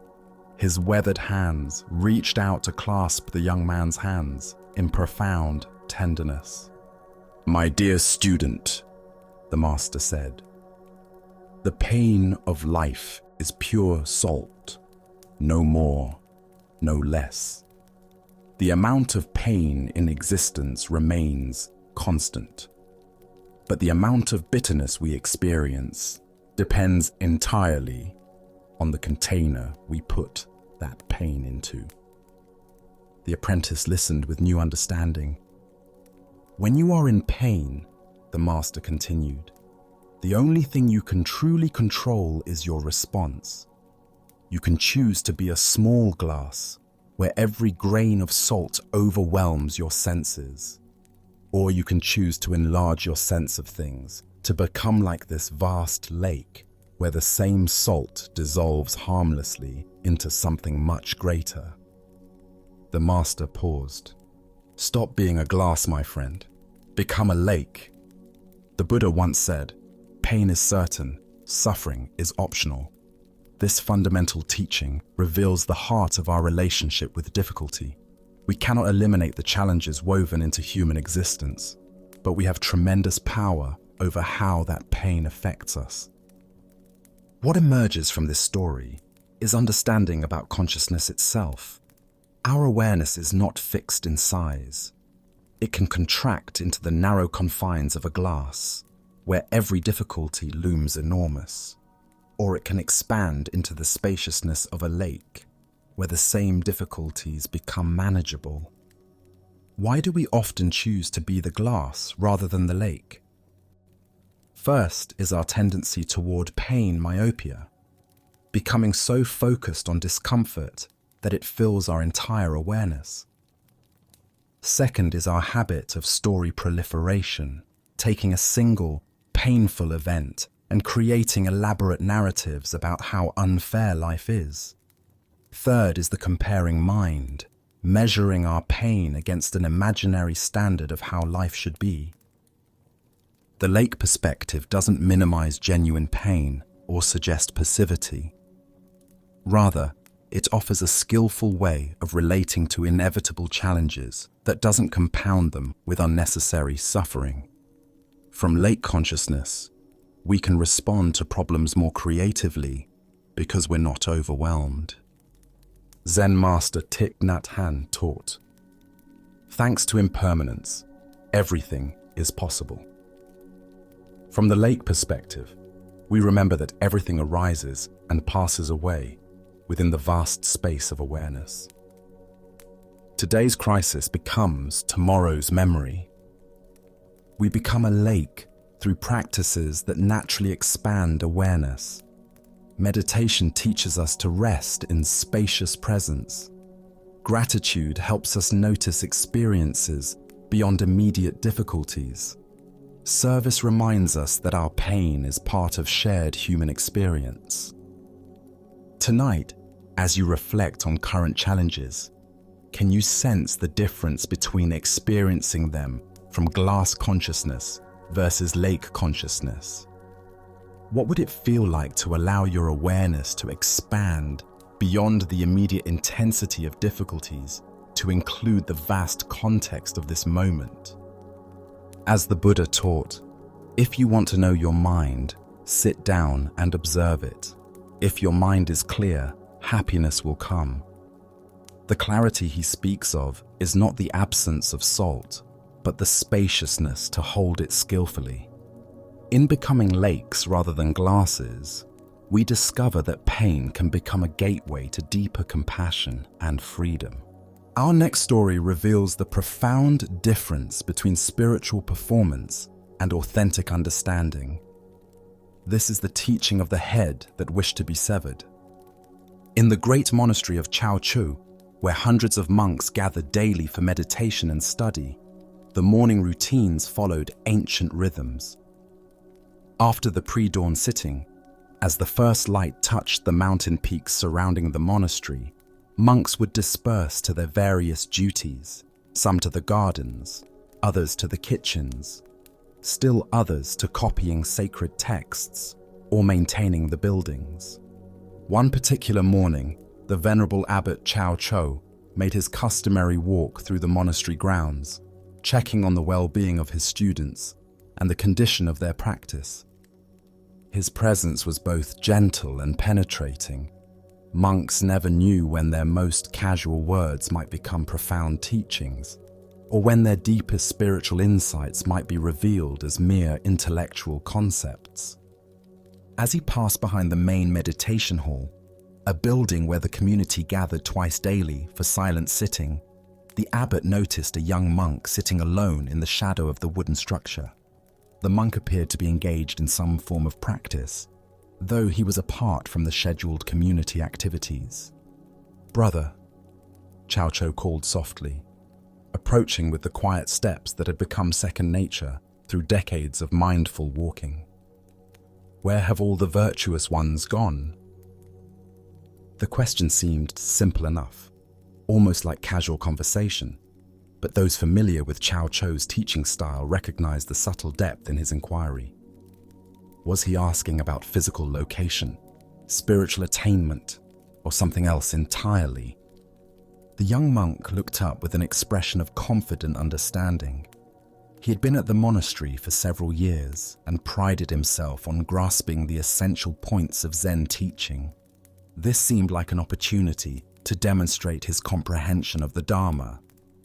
"They have all gone to work," the monk replied matter-of-factly, gesturing toward the various parts of the monastery where his brothers were engaged in their daily tasks. His tone suggested that the answer was obvious. Virtuous people naturally engage in productive activity rather than sitting idle. What happened next shocked the young monk completely. Without warning, Chao Cho reached into the folds of his robe and produced a sharp knife, its blade gleaming in the morning sunlight. But instead of threatening the monk, the abbot did something far more unsettling. With complete calmness, Chao Cho stretched out his own neck, exposing his throat to the blade, and handed the knife to the bewildered young monk. His voice remained gentle and conversational, as if he were making the most reasonable request in the world. "My responsibilities as abbot are many and demanding," he said with apparent sincerity. "I wonder if you could please cut off my head for me. It would be such a help in managing my duties." The young monk's eyes widened in horror. His hands trembled as he stared at the knife now in his possession and the exposed neck of his revered teacher. Everything about the situation contradicted his understanding of proper monastic behavior, spiritual teaching, and basic human decency. Unable to comprehend what was being asked of him or why, unable to see past the literal surface of the abbot's request to any deeper meaning, the terrified monk dropped the knife and ran. His feet carried him far from the meditation hall, far from the incomprehensible scene, his mind reeling with confusion and fear. Chao Cho calmly picked up the fallen knife, tucked it back into his robe, and continued his morning walk with the same peaceful demeanor he had maintained throughout the entire encounter. As the Buddha observed, it is better to travel well than to arrive. What emerges from this story is a teaching about the vast difference between intellectual understanding and genuine realization. Why do we so often mistake conceptual knowledge for authentic wisdom? Zen Buddhism reveals that our thinking mind loves to collect spiritual ideas and organize them into neat categories, creating the illusion of understanding without the transformative experience of direct insight. The young monk's response, "They have all gone to work," represents the kind of dualistic thinking that separates spiritual practice from ordinary activity. His answer implied that virtue lies in doing productive tasks rather than sitting idly, revealing his assumption that awakened activity and rest exist in opposition to each other. But Cao Chou's teaching cuts much deeper than this surface interpretation. By offering his neck to the knife, he was asking a profound question. If the monk truly understood that all the virtuous ones had gone to work, what work was most essential? If responsibility truly mattered, what was the most compassionate response to suffering? Look deeply at your own spiritual assumptions. How often do we divide life into spiritual activities and mundane ones, important work and trivial tasks, sacred moments and ordinary time? This dualistic thinking keeps us from recognizing that every moment offers opportunities for awakened response. The abbot's gesture points toward the heart of Zen understanding. Genuine compassion sometimes requires actions that transcend conventional thinking. When someone is truly suffering under the burden of responsibility, attachment, or spiritual seeking itself, what is the most loving response? Sometimes it requires cutting through the very thing that seems most precious: our concepts, our roles, even our sense of separate self. Zen master Linji taught, "If you meet the Buddha on the road, kill the Buddha." This famous saying points to the same radical teaching Cao Chou offered. Any fixed idea about enlightenment, any attachment to spiritual roles or concepts, becomes an obstacle to direct realization. True compassion sometimes requires destroying the very thing we think we're trying to protect. The young monk's terror and flight revealed how completely he missed this deeper level of teaching. He remained trapped in literal interpretation, unable to see past the surface of the abbot's words to their transformative invitation. His spiritual understanding, though articulate, remained purely conceptual. Consider your own relationship to spiritual responsibility and helping others. When someone asks for help with their suffering, do we offer concepts and advice, or do we respond from a deeper place of understanding? Are we willing to sacrifice our comfortable spiritual positions to meet others exactly where they are? This ancient wisdom illuminates the difference between talking about virtue and embodying it. The monk could identify where virtuous people go and what they do, but when faced with an opportunity for radical compassion, he fled. His knowledge remained divorced from spontaneous, awakened action. In Zen practice, we cultivate what's called great doubt, a willingness to question even our most cherished spiritual understandings. This doubt isn't cynicism, but openness to discoveries that transcend our current conceptual frameworks. Are we prepared to have our spiritual certainties challenged, even destroyed, if it serves awakening? Tonight, as you encounter opportunities to help others with their burdens, can you sense the difference between offering what you think they need and responding from genuine understanding?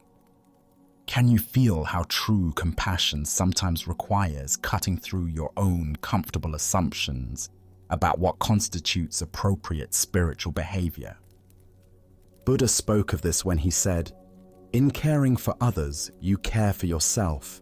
In caring for yourself, you care for others."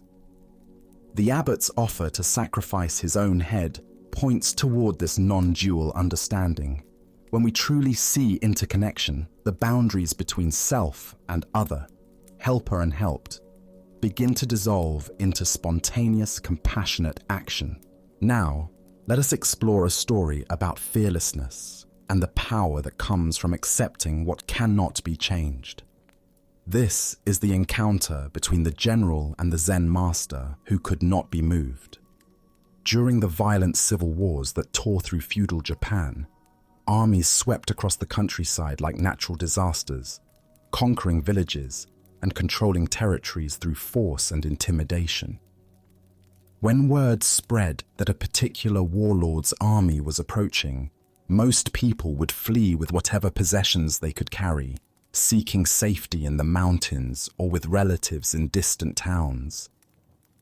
In one small village, as the dreaded army drew near, the familiar pattern repeated itself.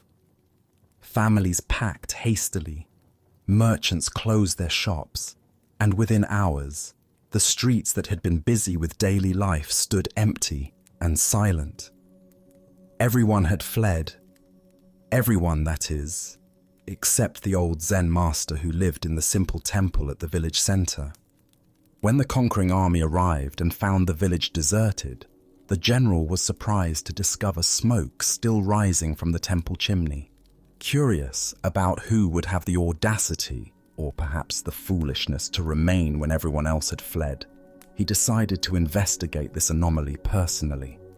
The general approached the temple with several of his lieutenants, expecting to find either a frail old man too weak to flee, or perhaps someone who had been unable to escape in time.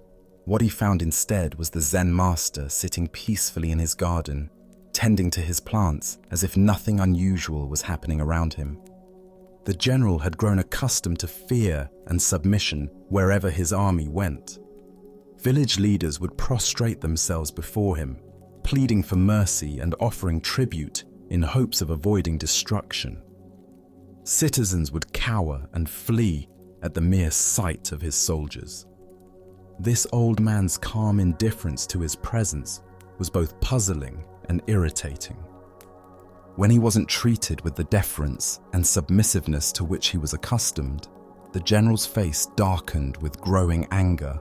Here was someone who didn't seem to understand the gravity of the situation or respect the power he represented. "You fool!" the general shouted, his voice echoing through the empty courtyard as he reached for his sword. His elaborate armor gleamed menacingly in the afternoon light, and his hand gripped his weapon with practiced ease. "Don't you realize that you are standing before a man who could run you through without blinking an eye?" The threat that had terrorized countless others left the master completely unmoved.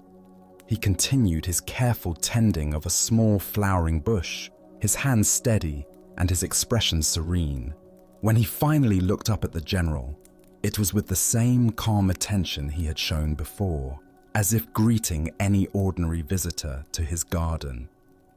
"And do you realize," the master replied with perfect equanimity, "that you are standing before a man who can be run through without blinking an eye?" The general stood speechless, his sword half drawn. His anger suddenly dissolved into something approaching awe. In all his years of warfare and conquest, he had encountered many forms of courage. The desperate bravery of cornered soldiers, the defiant rage of defeated enemies, the foolish boldness of young warriors.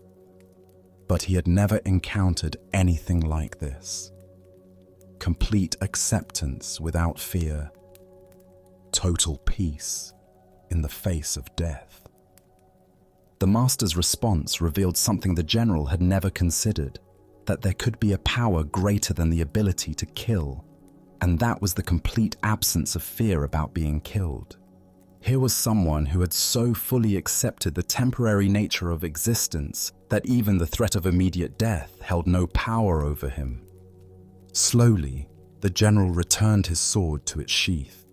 Without another word, he turned and walked away from the temple, leaving the master to continue his gardening in peace. The village remained untouched by the war, not because of any military strategy or negotiated protection, but because of one man's absolute fearlessness. As the Buddha taught, all conditioned things are impermanent. Strive on with diligence. Here we discover the profound power that emerges when we fully accept this fundamental truth, rather than spending our lives trying to escape it. Why does complete acceptance of mortality create such presence and authority? Zen Buddhism reveals that most of our fear comes not from external threats, but from our desperate clinging to what is inherently temporary. When that clinging dissolves, the threats themselves lose their power to disturb our inner peace. The general's power came from others' fear of death and loss, but someone who has fully accepted the temporary nature of existence cannot be threatened with what he has already willingly released. The master's fearlessness wasn't bravado or indifference. It was the natural result of understanding impermanence so completely that even his own death held no terror. Consider your own relationship with threats and intimidation in daily life. How much of your fear comes from attachment to maintaining your current circumstances, preserving your reputation, or protecting your physical comfort? The master's response suggests that true invulnerability comes not from being untouchable, but from having nothing that can be taken away. This doesn't mean being passive or welcoming harm. The master wasn't seeking death or encouraging violence. Rather, his complete acceptance of mortality's inevitability freed him from the paralyzing fear that controls most people when facing genuine danger. The Buddha said, "Better than 1,000 hollow words is one word that brings peace." The master's single response contained more power than any threat because it came from a place of absolute acceptance rather than resistance or fear. Tonight, as you consider the various pressures and threats you face, can you remember the master's profound response to the general's sword? Can you find the space where acceptance of impermanence creates not resignation, but a kind of unshakable presence that cannot be intimidated?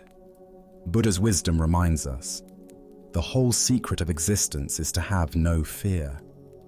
True freedom comes not from avoiding danger, but from understanding so completely that we cannot ultimately be harmed, that external threats become powerless to disturb our essential peace. Let us continue with a story about the limits of understanding and the honesty of not knowing.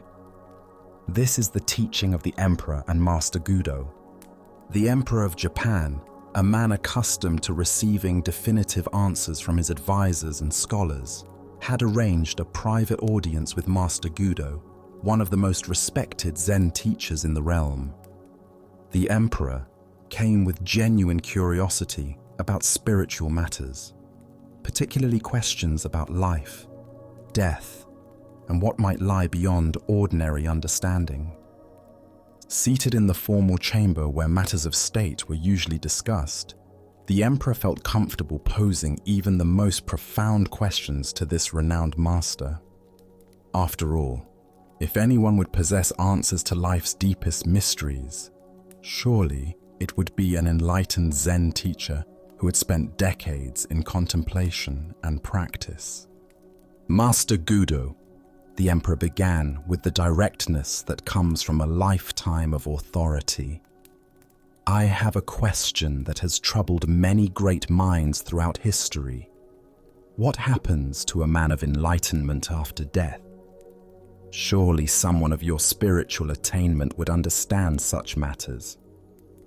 The Emperor expected a profound discourse on the nature of consciousness after physical death, perhaps insights into rebirth, karma, or the eternal nature of enlightened awareness. He was prepared to hear about subtle realms, the dissolution of individual consciousness into cosmic unity, or other elevated teachings that would satisfy his curiosity about this ultimate mystery. Instead, Master Gudo looked at the Emperor with complete equanimity and gave the most honest answer possible. How should I know? The Emperor was taken aback. Here was a master revered throughout the land for his wisdom, essentially admitting ignorance about what seemed like a fundamental spiritual question. But Master, the Emperor pressed, somewhat incredulous, you are an enlightened teacher. Surely you must have special knowledge about such things. Gudo's response was immediate and perfectly logical. "Yes, sir, but not a dead one."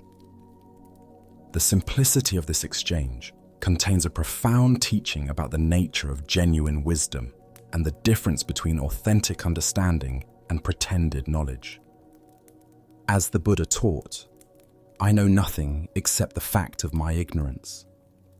This ancient wisdom illuminates the profound honesty that characterizes true spiritual maturity, the willingness to admit the limits of one's knowledge, rather than pretending to understand what cannot be known from one's current position. Why do we expect spiritual teachers to have answers to questions that can only be resolved through direct experience?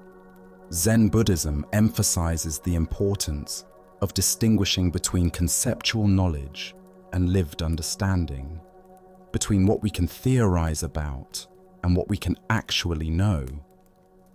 Master Gudo's response wasn't a failure of wisdom, but a demonstration of it. He refused to engage in speculation about experiences he hadn't had, even when pressed by someone in a position of great authority. His honesty revealed more wisdom than any elaborate theory about post-death consciousness could have provided. Consider how often in daily life we pretend to know things we don't actually know. Whether it's offering confident opinions about complex social issues, giving definitive advice about other people's relationships, or claiming certainty about uncertain outcomes, we often feel pressured to appear knowledgeable rather than admitting the limits of our understanding. The Emperor's assumption that enlightenment should include knowledge about death reflects a common misconception about spiritual development. We imagine that awakening provides a comprehensive database of cosmic information rather than a fundamental shift in how we relate to not knowing. In Zen practice, we cultivate what Suzuki Roshi called "don't know mind," a state of open awareness that doesn't need to fill every gap in understanding with theories or beliefs. This isn't ignorance, but a wise recognition that direct experience is more valuable than second-hand information. Zen Master Linchi taught, "There is nothing special to do, nothing special to learn." Enlightenment doesn't grant supernatural knowledge about matters beyond ordinary experience. A living master knows about living. What happens after death remains in the realm of speculation until one actually dies. The Buddha said, "Believe nothing merely because you have been told it. But whatsoever, after due examination and analysis, you find to be conducive to the good, the benefit, the welfare of all beings, that doctrine believe and cling to." Even the Buddha encouraged direct investigation over accepting claims based on authority.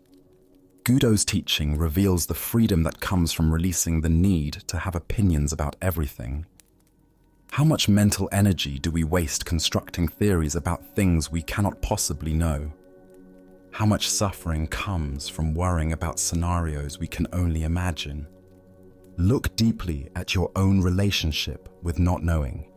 Where do you pretend certainty to avoid the discomfort of uncertainty? What would change if you could say, "I don't know," with the same confidence that Master Gudo displayed? The Emperor sought knowledge about death from someone who was vibrantly alive. But true wisdom might be found not in accumulating information about future experiences, but in fully engaging with present reality.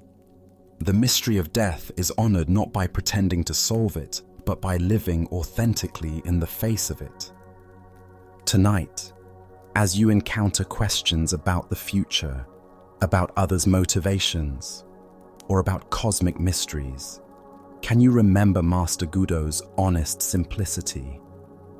Can you find the courage to admit when you don't know, discovering that don't know mind might be wiser than all our clever theories? Buddha's wisdom reminds us, the only true wisdom is in knowing you know nothing. In a world full of false certainties and confident ignorance, the Master's honest, "How should I know?" points toward a more genuine relationship with mystery, one that honors what cannot be known, while fully embracing what can be directly experienced. Our next story reveals a profound truth about how attachment can poison the very thing we claim to love. This is the tale of the chrysanthemum garden. In the countryside of ancient Japan, where autumn mists drifted through carefully manicured estates, there lived a wealthy baron whose passion bordered on obsession.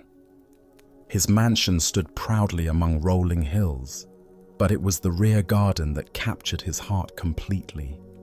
There, row upon row of chrysanthemums bloomed in magnificent splendor, their colors ranging from deep purple to golden yellow to pristine white. The baron devoted endless hours to cultivating these flowers, studying each variety with scholarly intensity, nurturing each plant with parental tenderness. His knowledge was encyclopedic, his dedication absolute.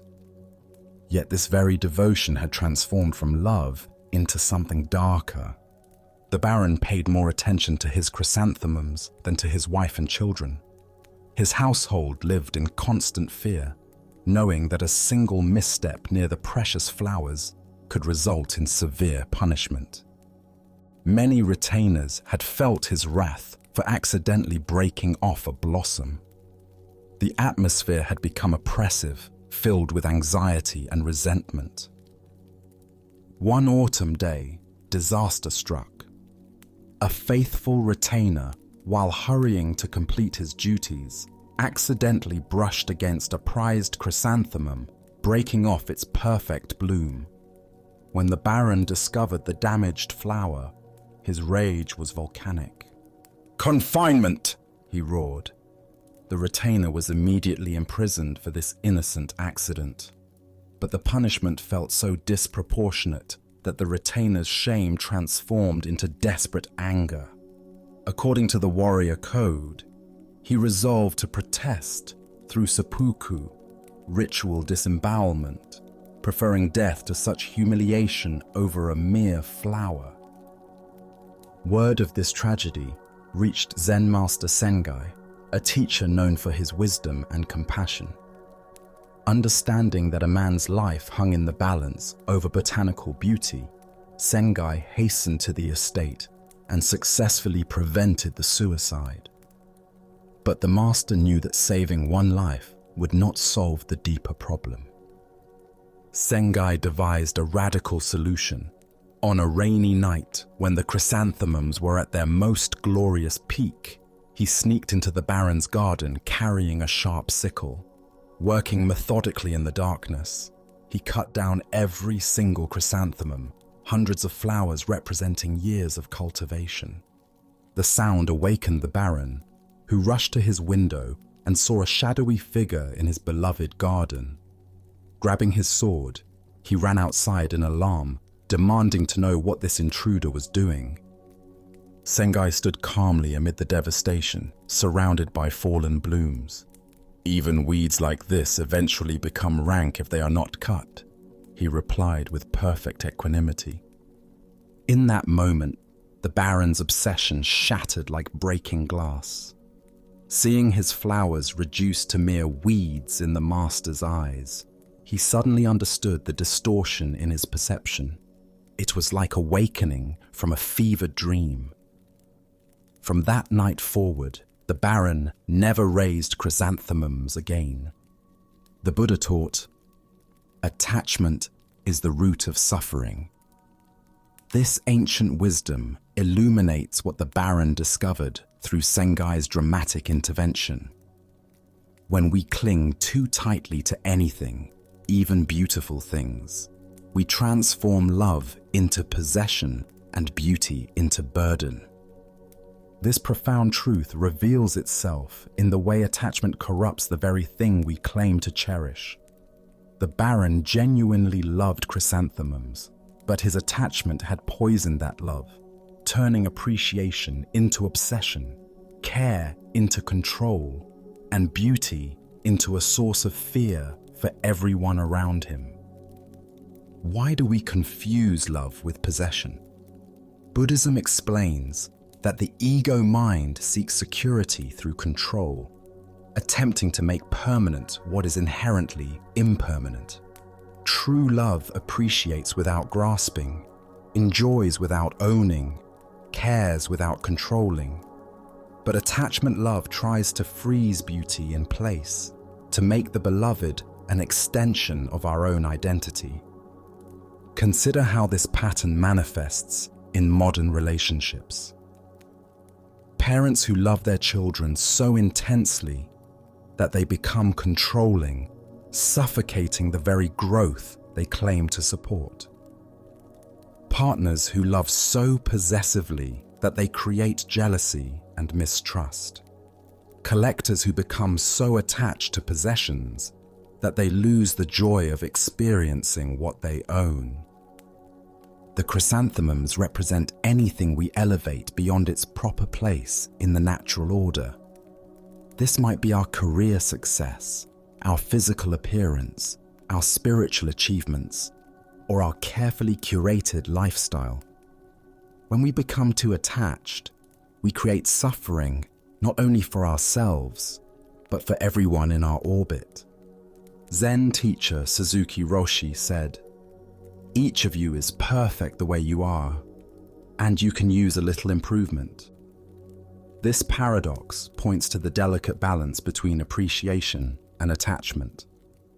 We can love something fully while holding it lightly, caring deeply while remaining unattached to outcomes. Sengai's radical action demonstrates the sometimes shocking medicine required to break through deep-seated attachment patterns. Sometimes we need external circumstances to strip away what we're clinging to before we can see clearly.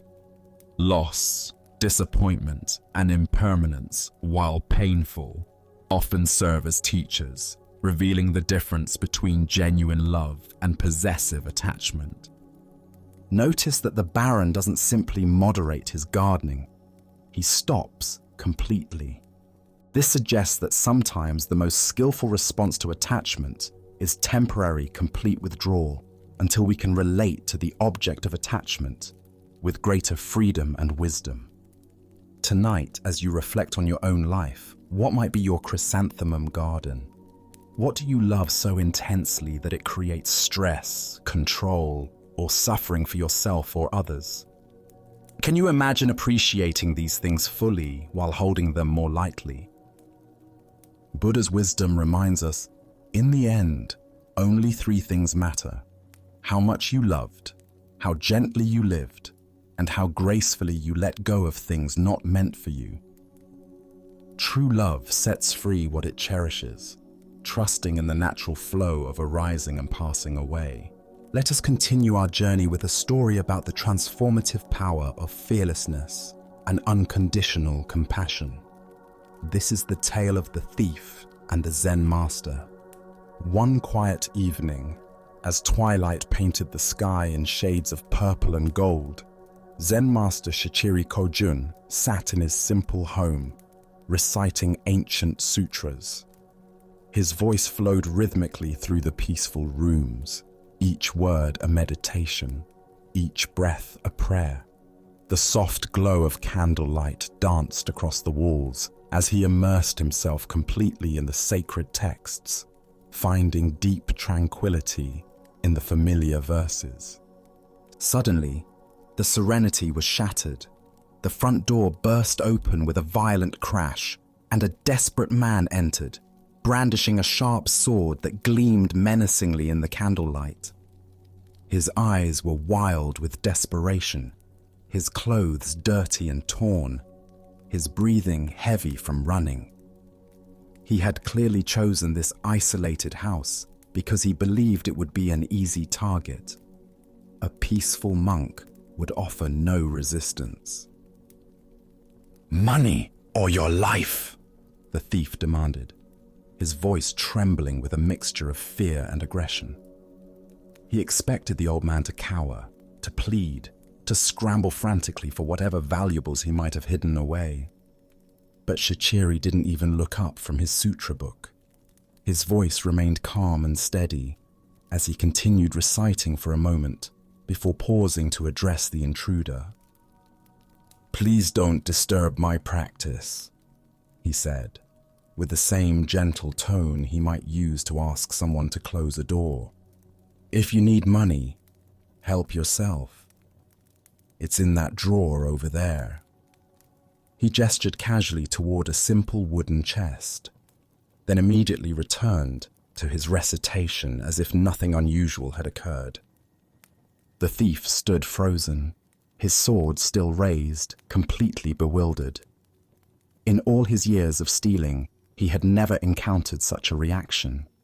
No fear, no pleading, no anger, just matter-of-fact helpfulness, as if he were a neighbor who had stopped by to borrow something. Shaking his head in confusion, but proceeding with his business, the thief moved to the indicated drawer and began gathering the coins and small valuables he found there. The soft sound of the master's voice continued behind him, reciting sacred words as peacefully as if he were alone. Just as the thief was preparing to leave with his stolen goods, the master's voice called out again. "Wait," Shichiri said, finally looking up from his book. "Please don't take everything. I need some of that money to pay my taxes tomorrow. Leave a little for me, won't you?" The thief stared at him in amazement. Here was a man who was being robbed, calmly negotiating the terms of his own robbery, as if they were conducting normal business. Almost without thinking, the thief returned some of the money to the drawer. As he turned to leave, certain that this strange encounter was finally over, the master's voice stopped him once more.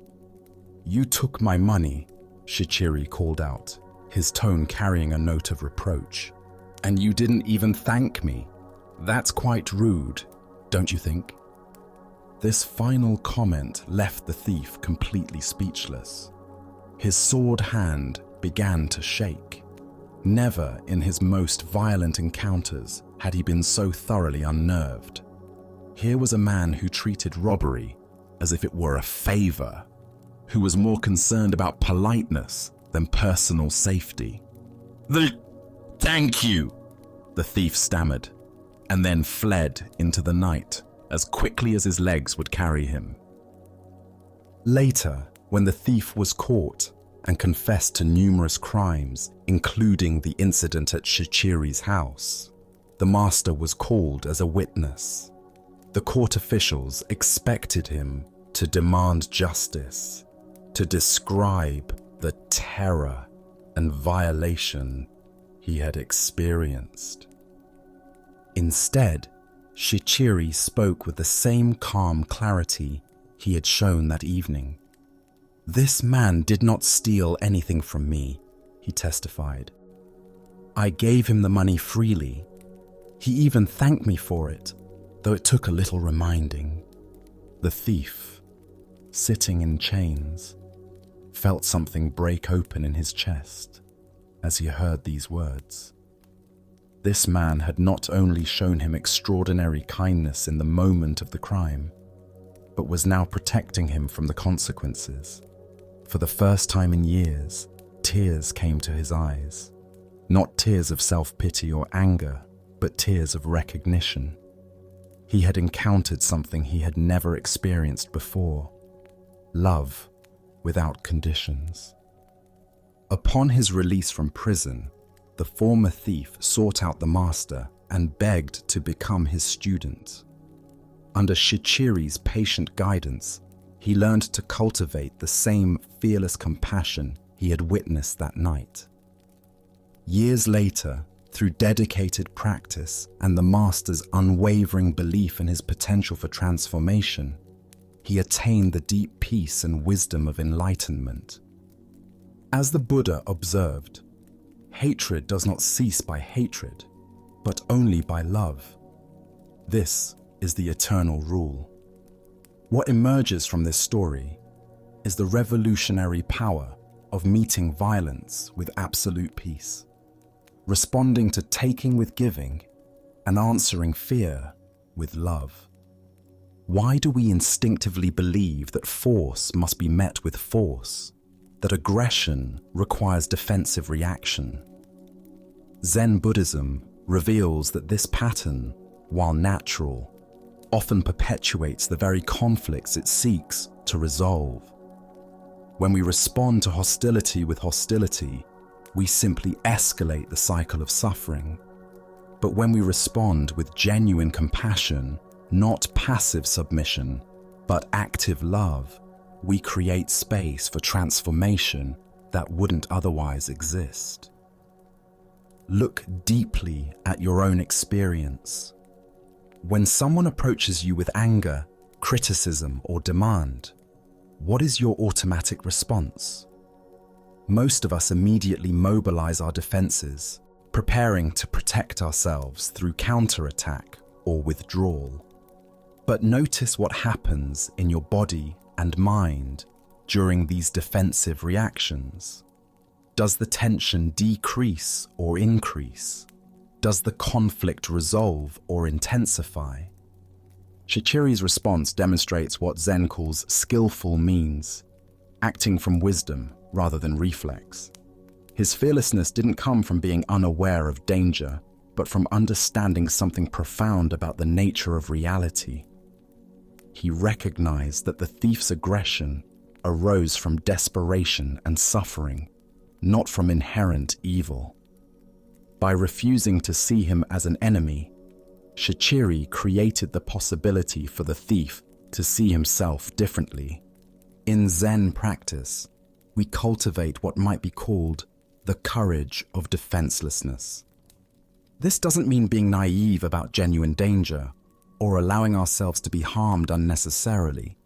Rather, it means developing the confidence to respond to difficult situations from our highest wisdom rather than our most primitive instincts. The Buddha taught, in the end, just three things matter: how well we have lived, how well we have loved, how well we have learned to let go. Shichiri embodied all three in his encounter with the thief. He lived from complete presence, loved without conditions, and let go of any attachment to his possessions or even his personal safety. Consider the people in your life who challenge you: the difficult colleague, the critical family member, the aggressive driver in traffic. What would it mean to meet their energy with the same kind of fearless compassion Shichiri showed? Not by agreeing with them or submitting to their demands, but by refusing to match their level of reactivity, by staying connected to your own center of peace, regardless of their behavior. Tonight, as you encounter your own moments of tension or conflict, can you remember the master who treated a robber as an honored guest? Can you find the space between stimulus and response where choice lives, where you can decide to meet aggression with peace, taking with giving, fear with love? Buddha's wisdom reminds us, better than 1,000 hollow words is one word that brings peace. Sometimes the most powerful response to violence is simply to remain unshakable in our commitment to compassion, knowing that love has a transformative power that force can never match. As we continue our journey through the wisdom of Zen Buddhism, let us explore a story about contentment and the nature of desire. This is the stonecutter's journey.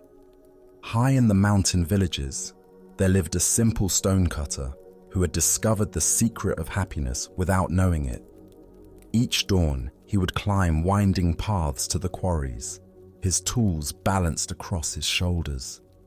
As he worked among the stones, he would sing old mountain songs that echoed across the valleys. Though he was poor by society's measures, living in a modest hut with few possessions, the stonecutter desired nothing more than what he had. His simple life felt complete: the rhythm of his work, the beauty of the mountains, the satisfaction of honest labor. His heart held not a care in the world.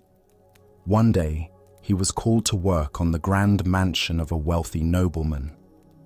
As he approached the estate, his eyes widened at the magnificence before him. Marble columns reached toward the sky, gardens sprawled in perfect symmetry. For the first time in his life, the stonecutter felt the sharp pang of desire pierce his contentment. "If only I were rich," he sighed. "Then I would not have to earn my living in sweat and toil as I do now."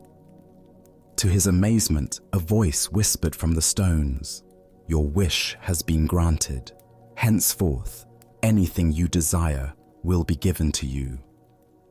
He returned home that evening to find his humble hut replaced by a mansion as magnificent as the nobleman's. Overwhelmed with joy, he abandoned his tools and began enjoying the luxurious life of the wealthy. But one hot afternoon, gazing from his ornate window, he saw the king's royal procession passing by.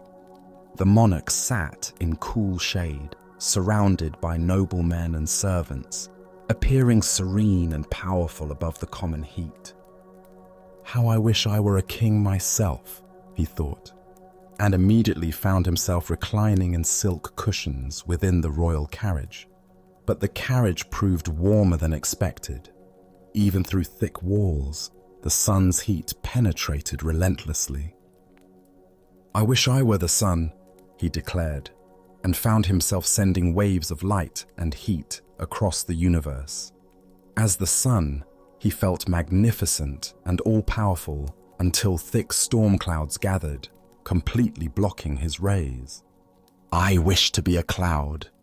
And so he became a massive storm cloud, glorying in his power to block the sun. But as he transformed into falling rain, he encountered an enormous rock that blocked his path completely. "A mere rock more powerful than I? I wish to be a rock." Suddenly, he stood tall upon the mountainside, feeling he had achieved true permanence. But soon, he heard chipping sounds at his base. Looking down, he saw a tiny human figure cutting chunks of stone away.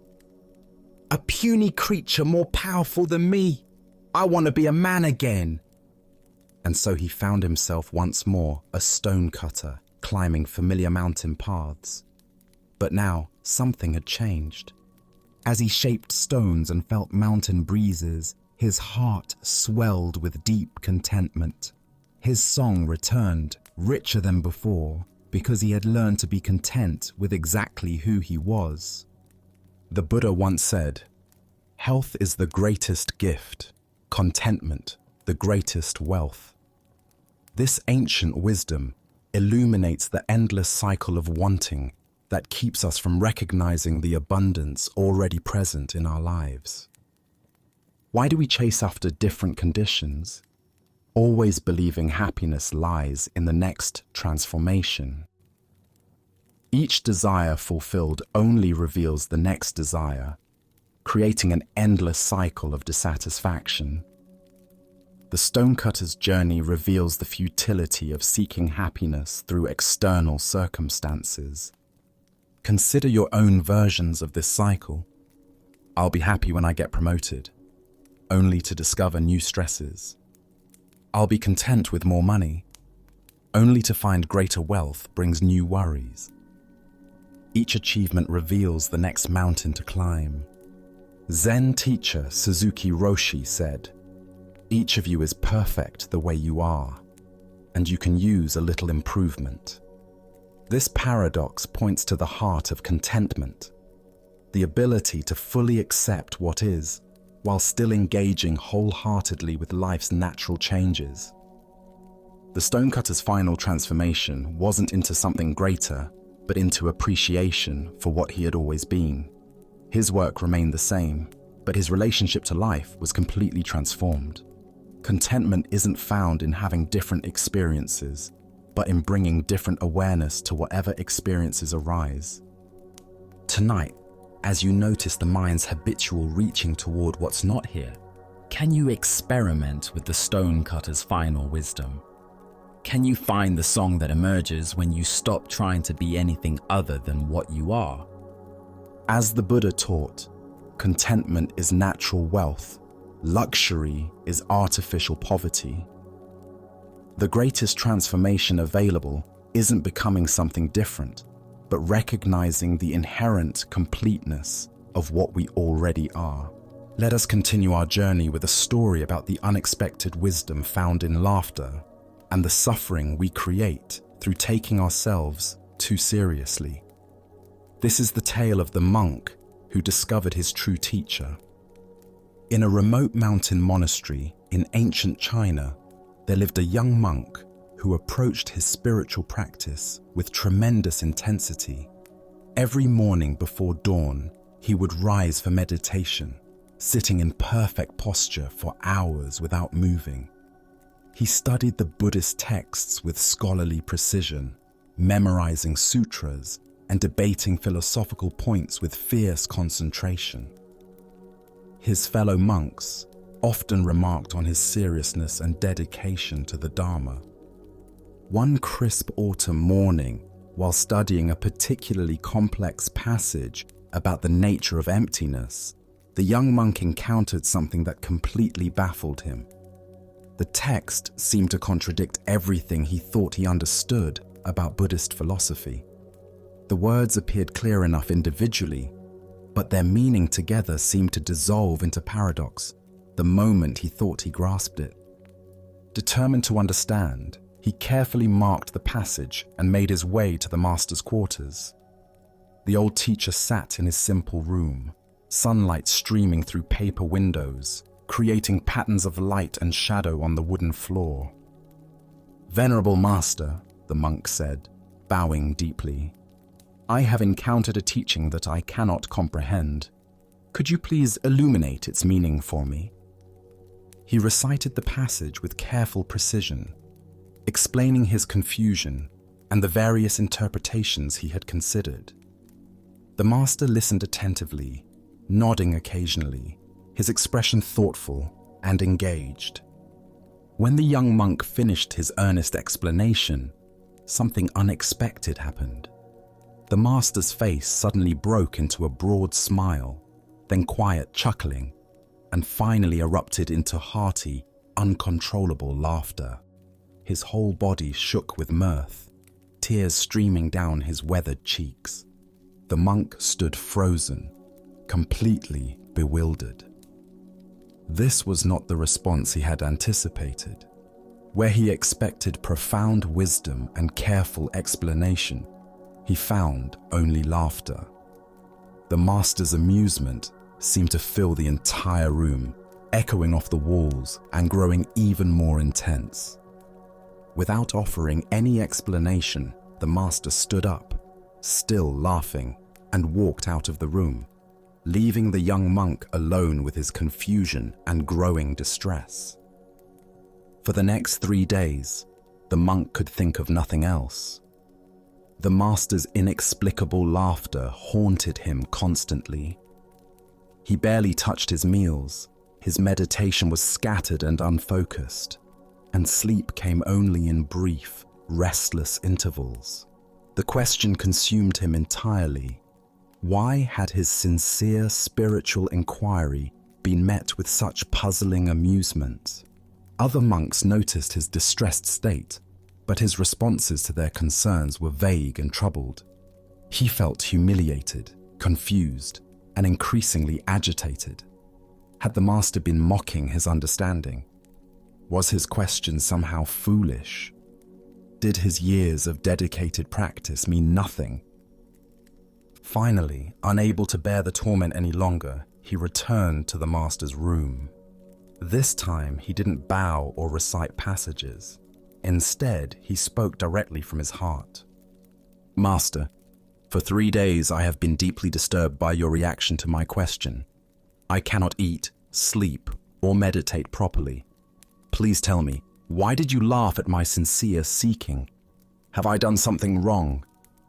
The master's expression became gentle and compassionate. He gestured for the young monk to sit beside him, then spoke with quiet clarity.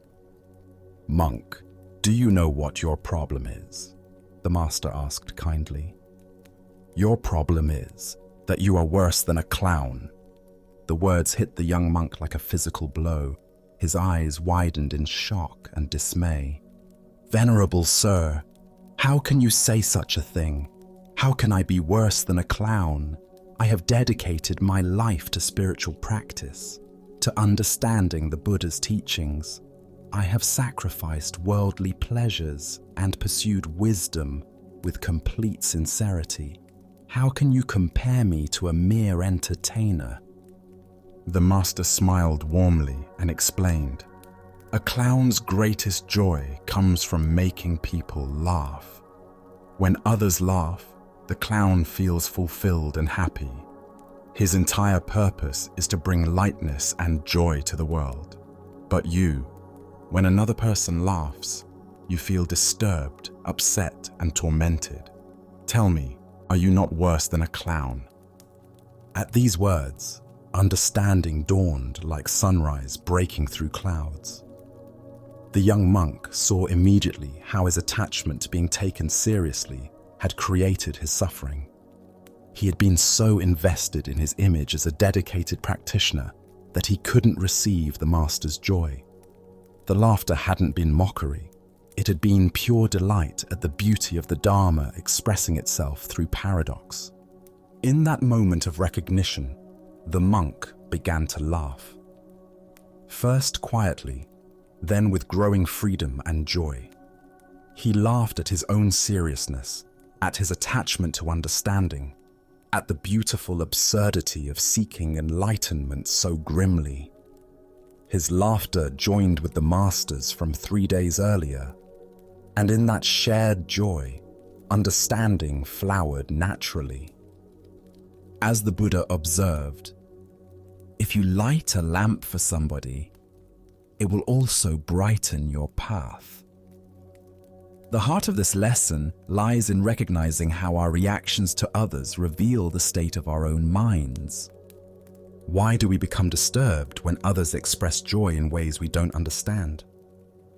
Zen Buddhism points to several patterns that create this type of suffering.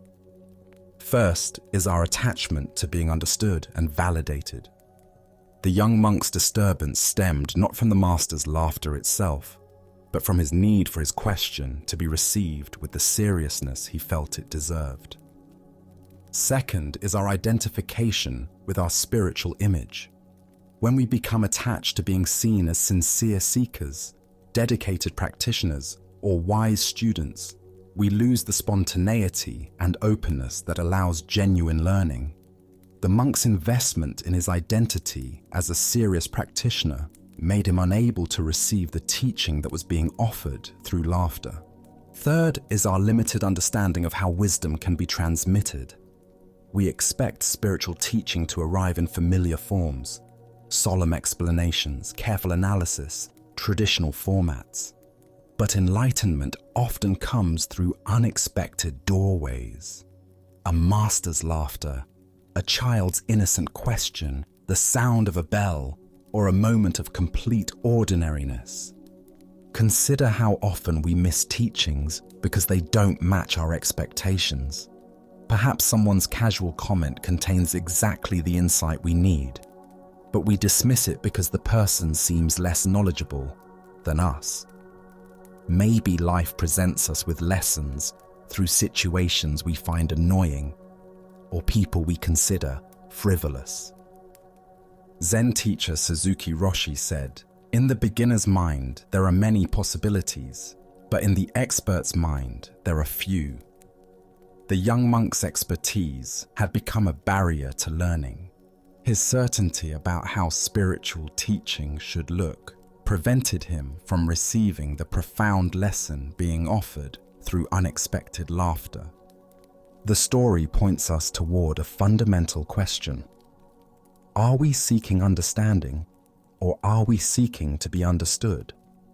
Are we open to wisdom arriving in any form, or do we require it to validate our preconceptions? The master's laughter was a teaching about the joy inherent in the Dharma itself, the playful, spontaneous, beyond logic nature of awakened understanding. Tonight, as you encounter responses from others that don't match your expectations, can you remember the monk's revelation?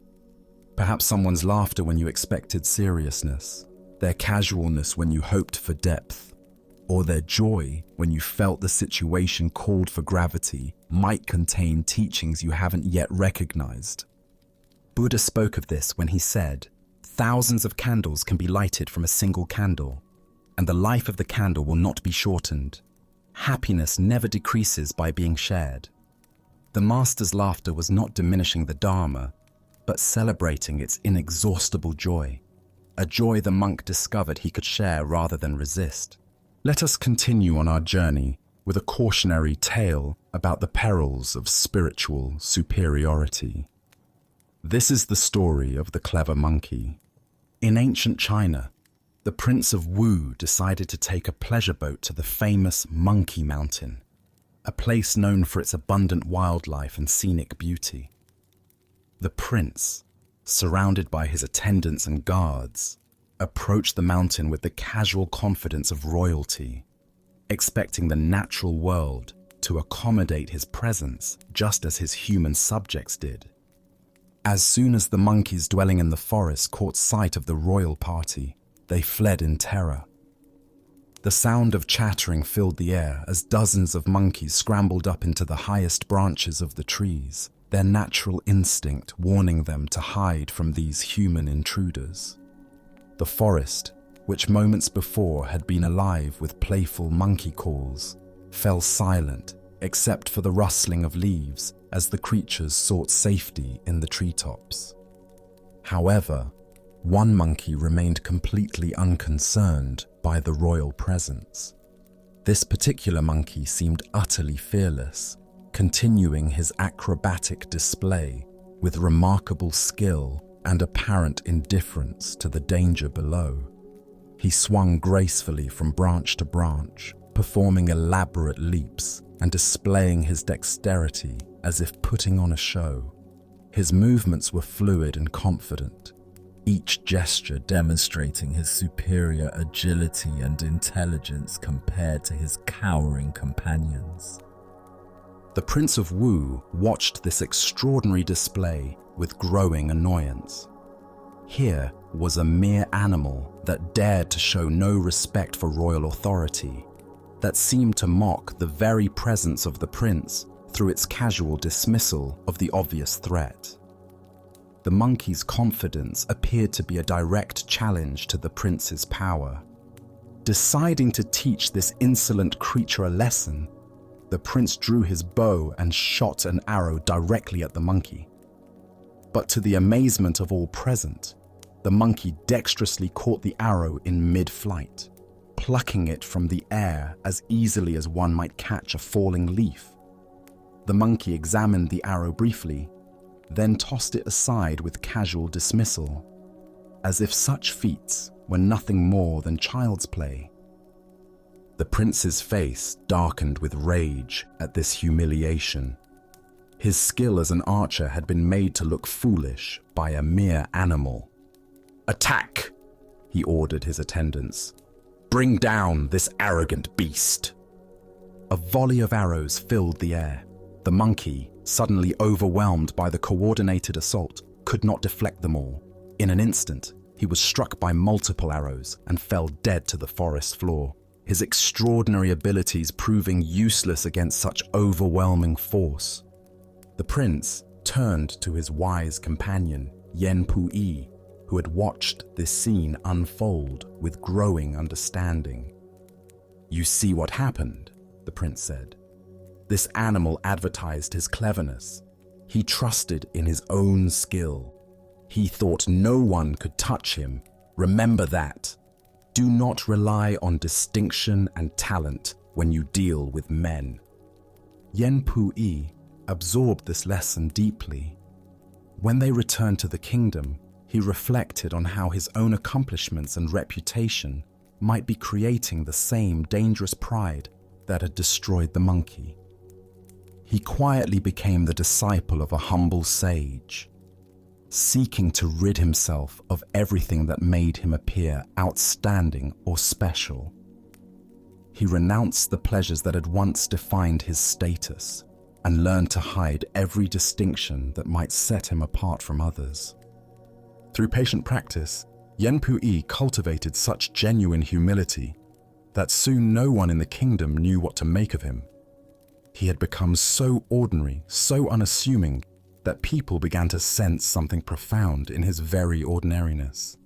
Thus, they held him in awe, not for what he displayed, but for the mysterious depth they sensed beneath his simple presence. Buddha spoke of this when he said, "Those who know do not speak, those who speak do not know." This tale unveils the spiritual danger of making our wisdom or abilities into a source of identity and pride. Why do we feel compelled to demonstrate our spiritual understanding or special qualities? Zen Buddhism reveals how the ego co-opts even our most genuine insights, turning them into tools for maintaining separation and superiority. The very achievements that should dissolve the sense of separate self can actually strengthen it when we become identified with being advanced or enlightened. The story points us toward understanding how spiritual pride operates. Like the monkey, we may develop genuine abilities through practice, deeper calm, clearer insight, or greater compassion. But when we begin to identify with these qualities, when we use them to distinguish ourselves from others, they become weapons that ultimately destroy us. This ancient wisdom illuminates a paradox at the heart of spiritual development. The more we genuinely progress, the more invisible that progress should become. True wisdom naturally expresses itself as humility because it reveals the interconnected nature of all existence, dissolving any basis for feeling superior to others. Zen teacher Shunryu Suzuki spoke of "don't know mind" as the essence of beginner's mind. This is not ignorance, but the wisdom that recognizes how little our conceptual understanding actually penetrates the mystery of existence. The monkey's tragedy was believing his cleverness made him special rather than recognizing it as a temporary expression of universal intelligence. The Buddha taught, "Better than 1,000 hollow words is one word that brings peace." Yenpu discovered that by hiding his distinctions, by becoming nothing special, he accessed a more profound kind of influence, one that touched others through presence rather than performance. Consider your own spiritual journey. Can you notice moments when insights or abilities become sources of subtle pride? When meditation experiences, psychological understanding, or compassionate actions become ways of feeling different from or better than others? Each time we make our practice into an identity, we create the spiritual equivalent of the monkey's dangerous display. Tonight, as you rest in simple being, can you practice the art of being nobody special?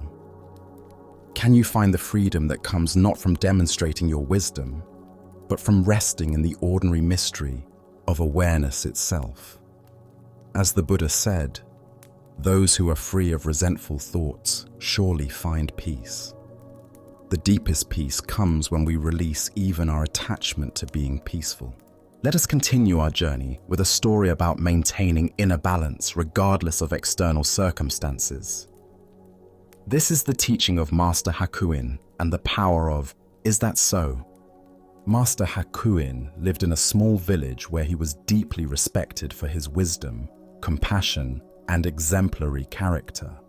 For decades, he had maintained a reputation as a pure and enlightened teacher, someone who had transcended ordinary human weaknesses and embodied the highest spiritual ideals.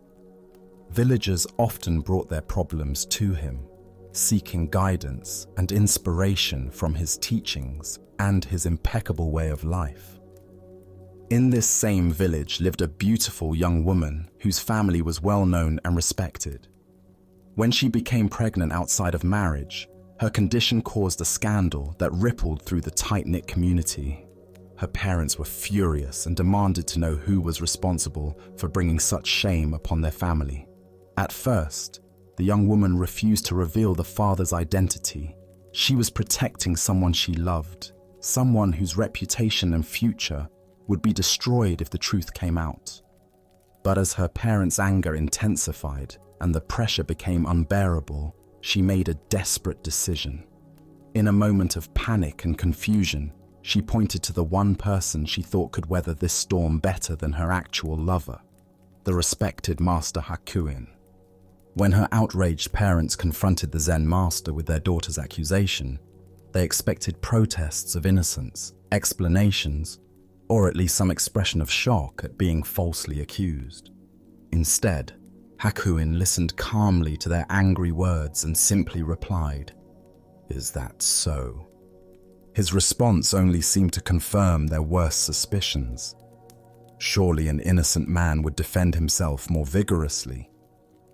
The scandal exploded throughout the village. People who had revered Hakuin as a saint now whispered that he was a hypocrite who had been living a lie. His reputation was destroyed overnight, and former students abandoned him in disgust and disappointment. When the child was born, the parents brought the baby directly to Hakuin. "This is your responsibility now," they declared bitterly. "Since you are the father, you must take care of this child." They thrust the infant into his arms and walked away, leaving him to face the consequences of a crime he had never committed. Again, Hakuin simply said, "Is that so?" and accepted the baby without protest or explanation. For many months, the former master cared for the child with tender attention. He fed the infant, changed diapers, walked the floors during sleepless nights, and provided all the love and care that any devoted parent would give. Neighbors who had once brought him offerings of food and respect now ignored him or spoke of him with contempt. He had lost his position, his reputation, and his livelihood, but he continued to care for the child with peaceful dedication. Meanwhile, the young woman struggled with the weight of her lie. Watching the revered teacher suffer for her deception while caring lovingly for a child that wasn't his became unbearable. The guilt consumed her until she could no longer live with what she had done. Finally, she confessed the truth to her parents. The real father was a young man in the village whom she had been trying to protect. Her parents were horrified to learn what they had done to an innocent man. They rushed to Hakuin's simple dwelling with profuse apologies. "Master, we have wronged you terribly," they said, bowing deeply. "Our daughter has confessed that you are not the father. We know now that you have suffered unjustly for our mistake. Please forgive us and allow us to take the child back to its real family." Hakuin listened to their apologies with the same equanimity he had shown to their accusations. As he gently placed the baby in their arms, he offered the same response he had given throughout the entire ordeal. "Is that so?" As Buddha's wisdom reminds us, hatred does not cease by hatred, but only by love. This is the eternal rule. What emerges from this story is the profound power of maintaining inner equilibrium regardless of how others perceive us or what circumstances life presents. Why do we allow external events and other people's opinions to determine our inner state? Zen Buddhism teaches that true freedom comes from developing an unshakable center that remains stable, whether we're being praised or blamed, honored or dishonored, treated fairly or unjustly. Hakuin's response, "Is that so?" represents a profound spiritual practice. He wasn't being indifferent or passive. He was demonstrating the ultimate non-attachment to reputation, status, and even justice itself. His consistent response showed that his sense of worth and purpose came from within rather than from external validation. Consider how differently most of us would react to false accusations, public humiliation, and complete loss of reputation. The natural human response is to defend ourselves, to fight against injustice, to demand that others see the truth. But Hakuin's approach reveals another possibility, meeting all circumstances with the same peaceful acceptance. This doesn't mean we should never defend ourselves or that we should passively accept all injustices. Hakuin's teaching is more subtle. He shows us that our inner peace doesn't have to depend on external circumstances being fair or favorable.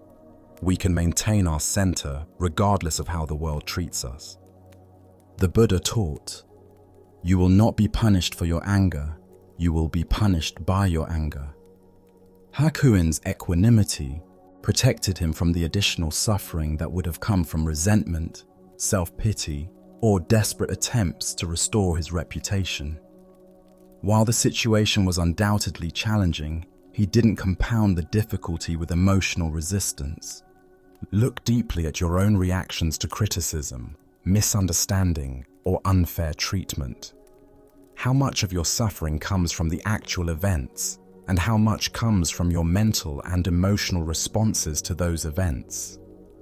Hakuin's example suggests that we have far more control over the second source of suffering than the first. Tonight, as you encounter whatever judgments, misunderstandings, or unfair treatments life may bring, can you remember Master Hakuin's peaceful, "Is that so?" Can you find the space between what happens to you and how you respond, discovering that your inner peace need not be held hostage by external circumstances? Buddha's wisdom teaches us, peace comes from within. Do not seek it without. True spiritual development isn't measured by how well life treats us, but by how gracefully we can meet whatever life brings, maintaining our compassion, dignity, and inner tranquility, regardless of whether the world recognizes our worth or understands our true nature. Let us continue on our journey with a story about how our inner landscape shapes our outer experience. This is the tale of the two towns. In a bustling marketplace where merchants hawked their wares and travelers stopped to rest on their journeys, a wise Zen master had established a modest tea stall. People came not only for refreshment, but for the master's reputation for offering practical wisdom to those facing life's transitions and uncertainties. On this particular day, two different men approached the master's stall, each carrying the same question but embodying very different energies. Both were considering major life changes. Both were strangers to this place, and both sought guidance about whether this town might become their new home. The first man arrived with a tense expression, his shoulders carrying the weight of accumulated frustrations. As he approached the tea stall, his eyes darted around suspiciously, already assessing and finding fault with what he observed. "I'm thinking of moving to this town," he announced without preamble. "What's it like?" The Zen master looked at the man with gentle attention, noting not just his words, but the quality of energy he brought to the question. Rather than offering immediate description, the master asked his own question. "What was your old town like?" The first man's response came quickly, as if he had rehearsed these complaints many times. "It was dreadful," he said with obvious bitterness. "Everyone was hateful and unfriendly. The neighbors were inconsiderate, the shopkeepers were rude, and the whole place was full of selfish, unpleasant people. I couldn't stand it there anymore." The master nodded thoughtfully, his expression remaining compassionate despite the negativity pouring from his visitor. "This town is very much the same," he replied simply. "I don't think you should move here." The first man's face darkened with disappointment and frustration. Without another word, he turned and walked away, muttering under his breath about how this place was probably just as bad as everywhere else. Shortly after the first man departed, the second traveler approached the tea stall. His manner was notably different, relaxed, curious, and open. His eyes took in the surroundings with appreciation rather than judgment, and when he smiled at the master, it seemed to come from a place of genuine warmth. "I'm thinking of moving to this town," he said cheerfully. "What's it like?" The master regarded this second visitor with the same careful attention he had given the first, again choosing to learn more before offering his assessment. "What was your old town like?" he asked. The second man's face lit up as he considered the question. "It was wonderful," he said with obvious fondness. "Everyone was so friendly and helpful. My neighbors looked out for each other. The local merchants knew everyone by name, and there was a real sense of community. I was very happy there. I'm only considering a change because I'm looking for new adventures and opportunities." The master smiled knowingly. "This town is very much the same," he told the second man. "I think you will like it here very much." The second man's face broke into a delighted grin. He thanked the master warmly and walked away with a spring in his step, already seeing possibilities and connections in his new environment. Buddha's wisdom teaches us, all that we are is the result of what we have thought. The mind is everything. What we think, we become. This ancient insight illuminates the profound truth demonstrated by the master's seemingly contradictory responses to the two travelers. Here, we discover one of the most fundamental principles of human experience. We don't see the world as it is, but as we are. The master gave identical answers to both men because he recognized that their questions revealed far more about their internal states than about their external circumstances. Why do some people find community and kindness wherever they go, while others encounter hostility and disappointment in the same environments? Buddhist psychology explains that our perceptual filters, shaped by our habitual mental patterns, literally create our experienced reality. We notice evidence that confirms our existing beliefs while filtering out information that contradicts them. The first man carried what modern psychology might call a negative attribution bias, the tendency to interpret ambiguous situations in the most negative possible way. His mind was like a magnet for negative experiences, not because the world was inherently hostile, but because that's what he was conditioned to see. The second man demonstrated the opposite pattern, a generous attribution style that assumed the best in others and looked for positive connections. His mind was attuned to kindness and possibility. Consider how this plays out in daily life. Two people can work in the same office and have completely different experiences. One sees politics, competition, and dysfunction everywhere. The other finds mentorship, collaboration, and growth opportunities in the same environment. This doesn't mean that objective conditions don't matter, or that all experiences are equally positive. Rather, it points to the enormous influence our mental habits have on shaping our lived reality. As Zen teacher Jon Kabat-Zinn says, "Wherever you go, there you are." We carry our internal weather with us, and it colors everything we encounter. The master's wisdom lay in recognizing that no external change of location could solve the first man's problem. If he moved to this town with the same negative perceptual filters, he would recreate the same disappointing experiences he was trying to escape. This insight has profound implications for how we approach life changes and problem solving. Often, when we're unhappy with our circumstances, our first instinct is to change the external conditions. But if we don't address the internal patterns that created our dissatisfaction, we simply recreate similar problems in new settings. But this principle works in both directions. When we cultivate mental habits of appreciation, curiosity, and goodwill, we begin to notice more evidence supporting those perspectives. The world doesn't magically change, but our capacity to see its positive qualities expands dramatically. Tonight, as you reflect on your own experiences of community, work, and relationships, can you notice the interpretive lens through which you typically view these interactions? Are you more like the first traveler, scanning for problems and disappointments, or the second, looking for connection and possibility? As the Buddha taught, the mind is everything, what you think you become. The most powerful tool for transforming our external experience lies not in changing our circumstances, but in changing the quality of awareness we bring to whatever circumstances we encounter. Let us now turn to a story about the difference between seeing and being seen, between wisdom and the appearance of wisdom. This is the tale of the blind man and his lantern. Late one evening, as darkness settled over the village like a soft blanket, a blind man prepared to walk home after spending the day with a dear friend.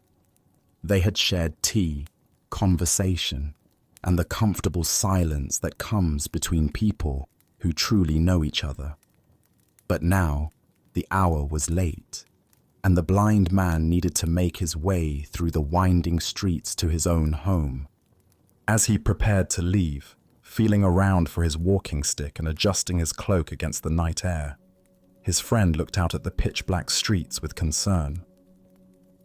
"Please," the friend said kindly, "let me give you my lantern to carry with you. The streets are particularly dark tonight, and there are many obstacles along the way." The blind man paused, surprised by the offer. "Why would I need a lantern?" he asked with gentle amusement. "You know I cannot see. The light won't help me find my way any better than darkness would. My feet know these streets, and my other senses guide me just fine." "Ah," his friend replied thoughtfully, "but perhaps the lantern isn't for you to see better. Perhaps it's so that others will see you better and won't accidentally bump into you as they hurry through the dark streets." This reasoning made perfect sense to the blind man. While he had learned to navigate the world without sight, he understood that others depended on their eyes and might not notice him in the darkness. "Of course," he said, accepting the lantern gratefully.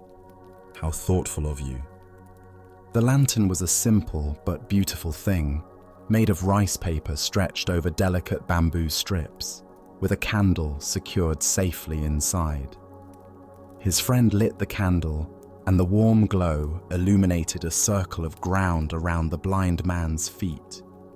Even though he couldn't see the light himself, he could feel its warmth and knew that others would see him coming from a good distance away.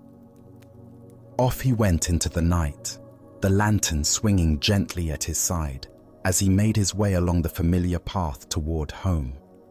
He felt confident and considerate, knowing that he was taking care both of his own safety and the safety of others who might be traveling these same dark streets. But he had walked only a few yards when suddenly, crack, another traveler walked straight into him. The collision was jarring, sending both men stumbling. The blind man's lantern swayed wildly, and he nearly lost his balance. "Why don't you watch where you're going?" the blind man called out indignantly, steadying himself and adjusting his robes.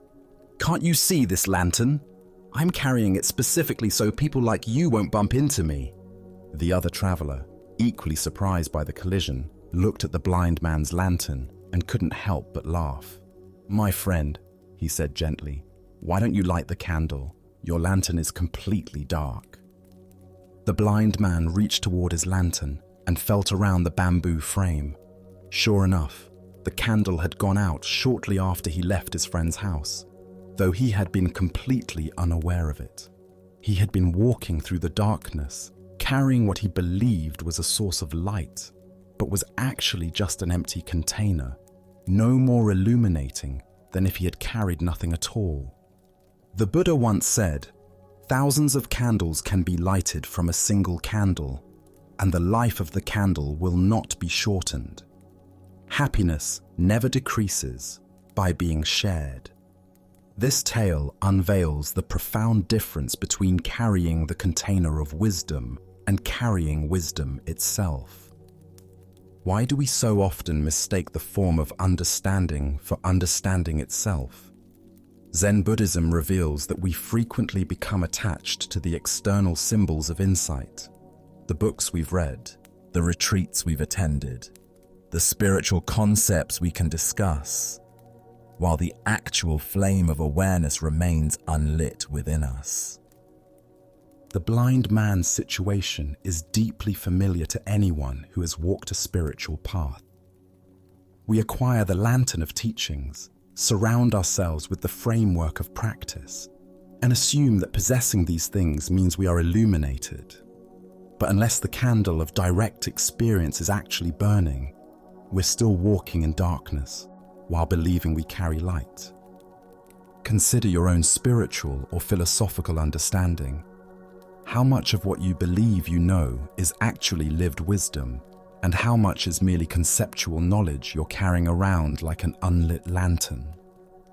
The difference becomes apparent only when we encounter the inevitable collisions of real life, moments when our understanding is tested by actual circumstances.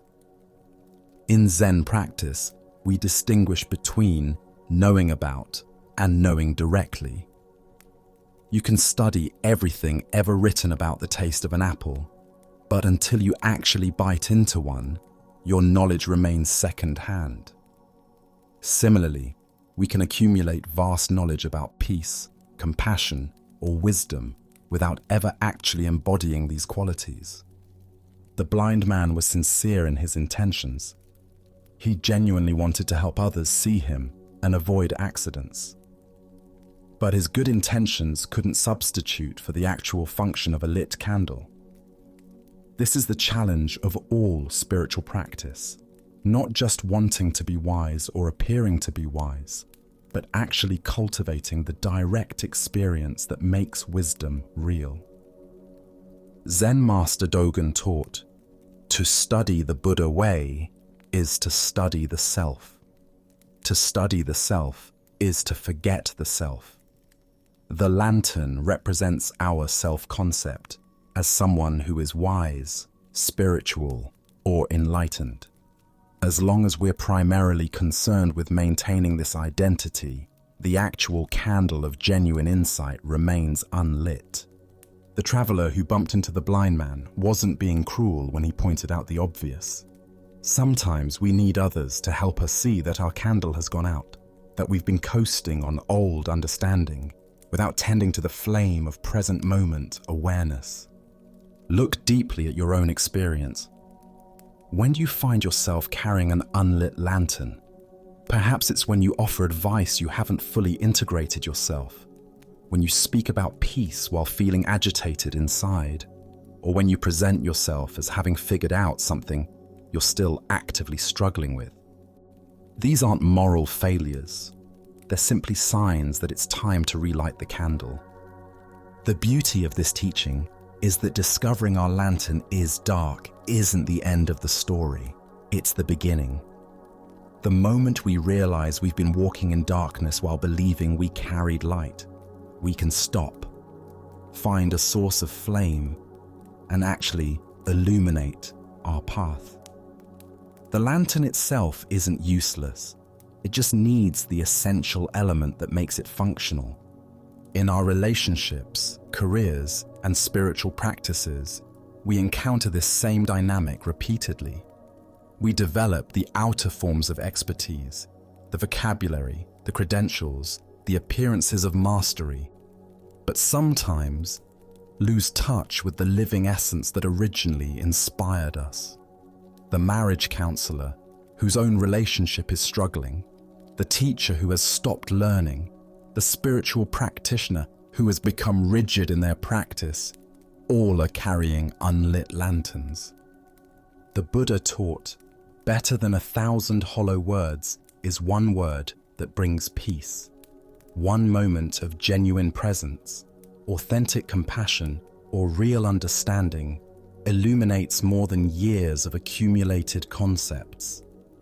The lit candle, however small, provides actual guidance in a way that the most beautiful empty lantern cannot.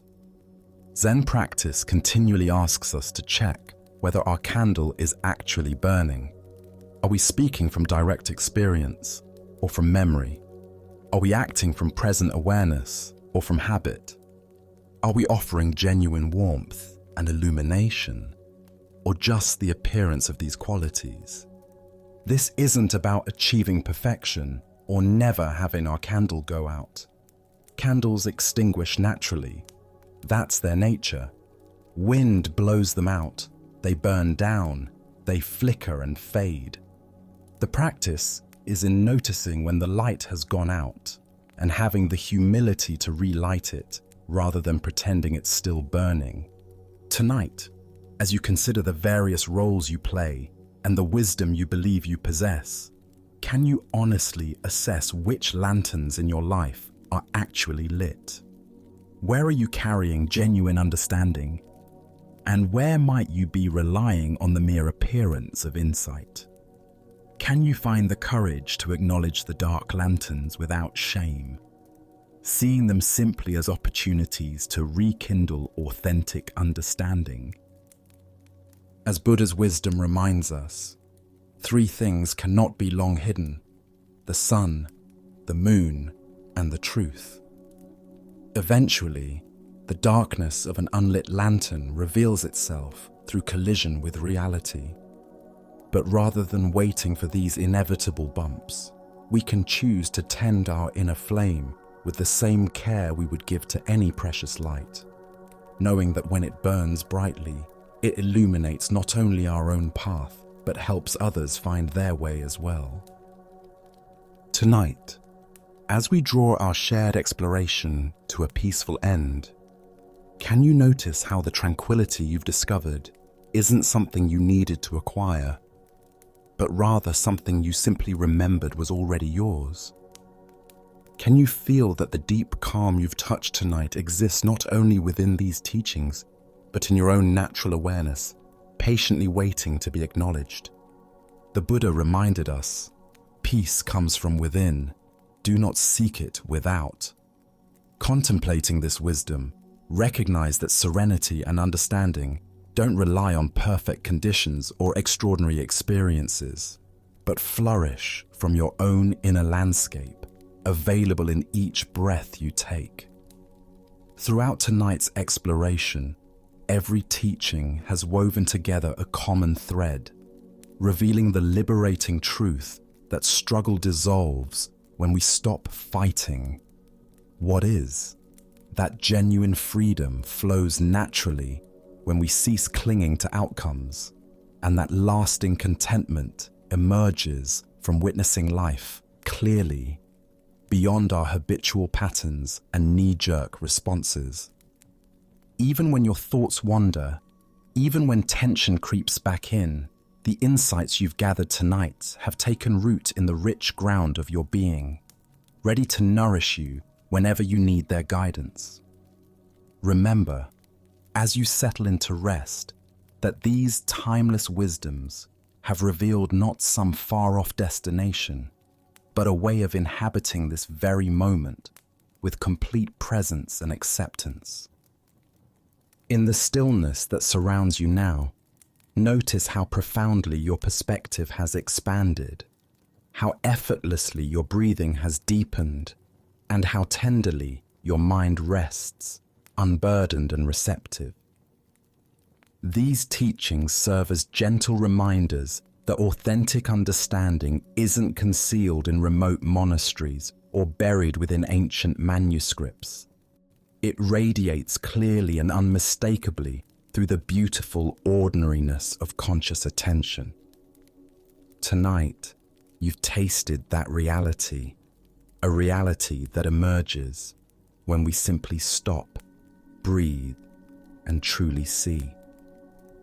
As you transition from this sanctuary of peace back into the rhythm of everyday life, take with you not merely the words themselves, but the profound stillness and clarity they have awakened within your own experience.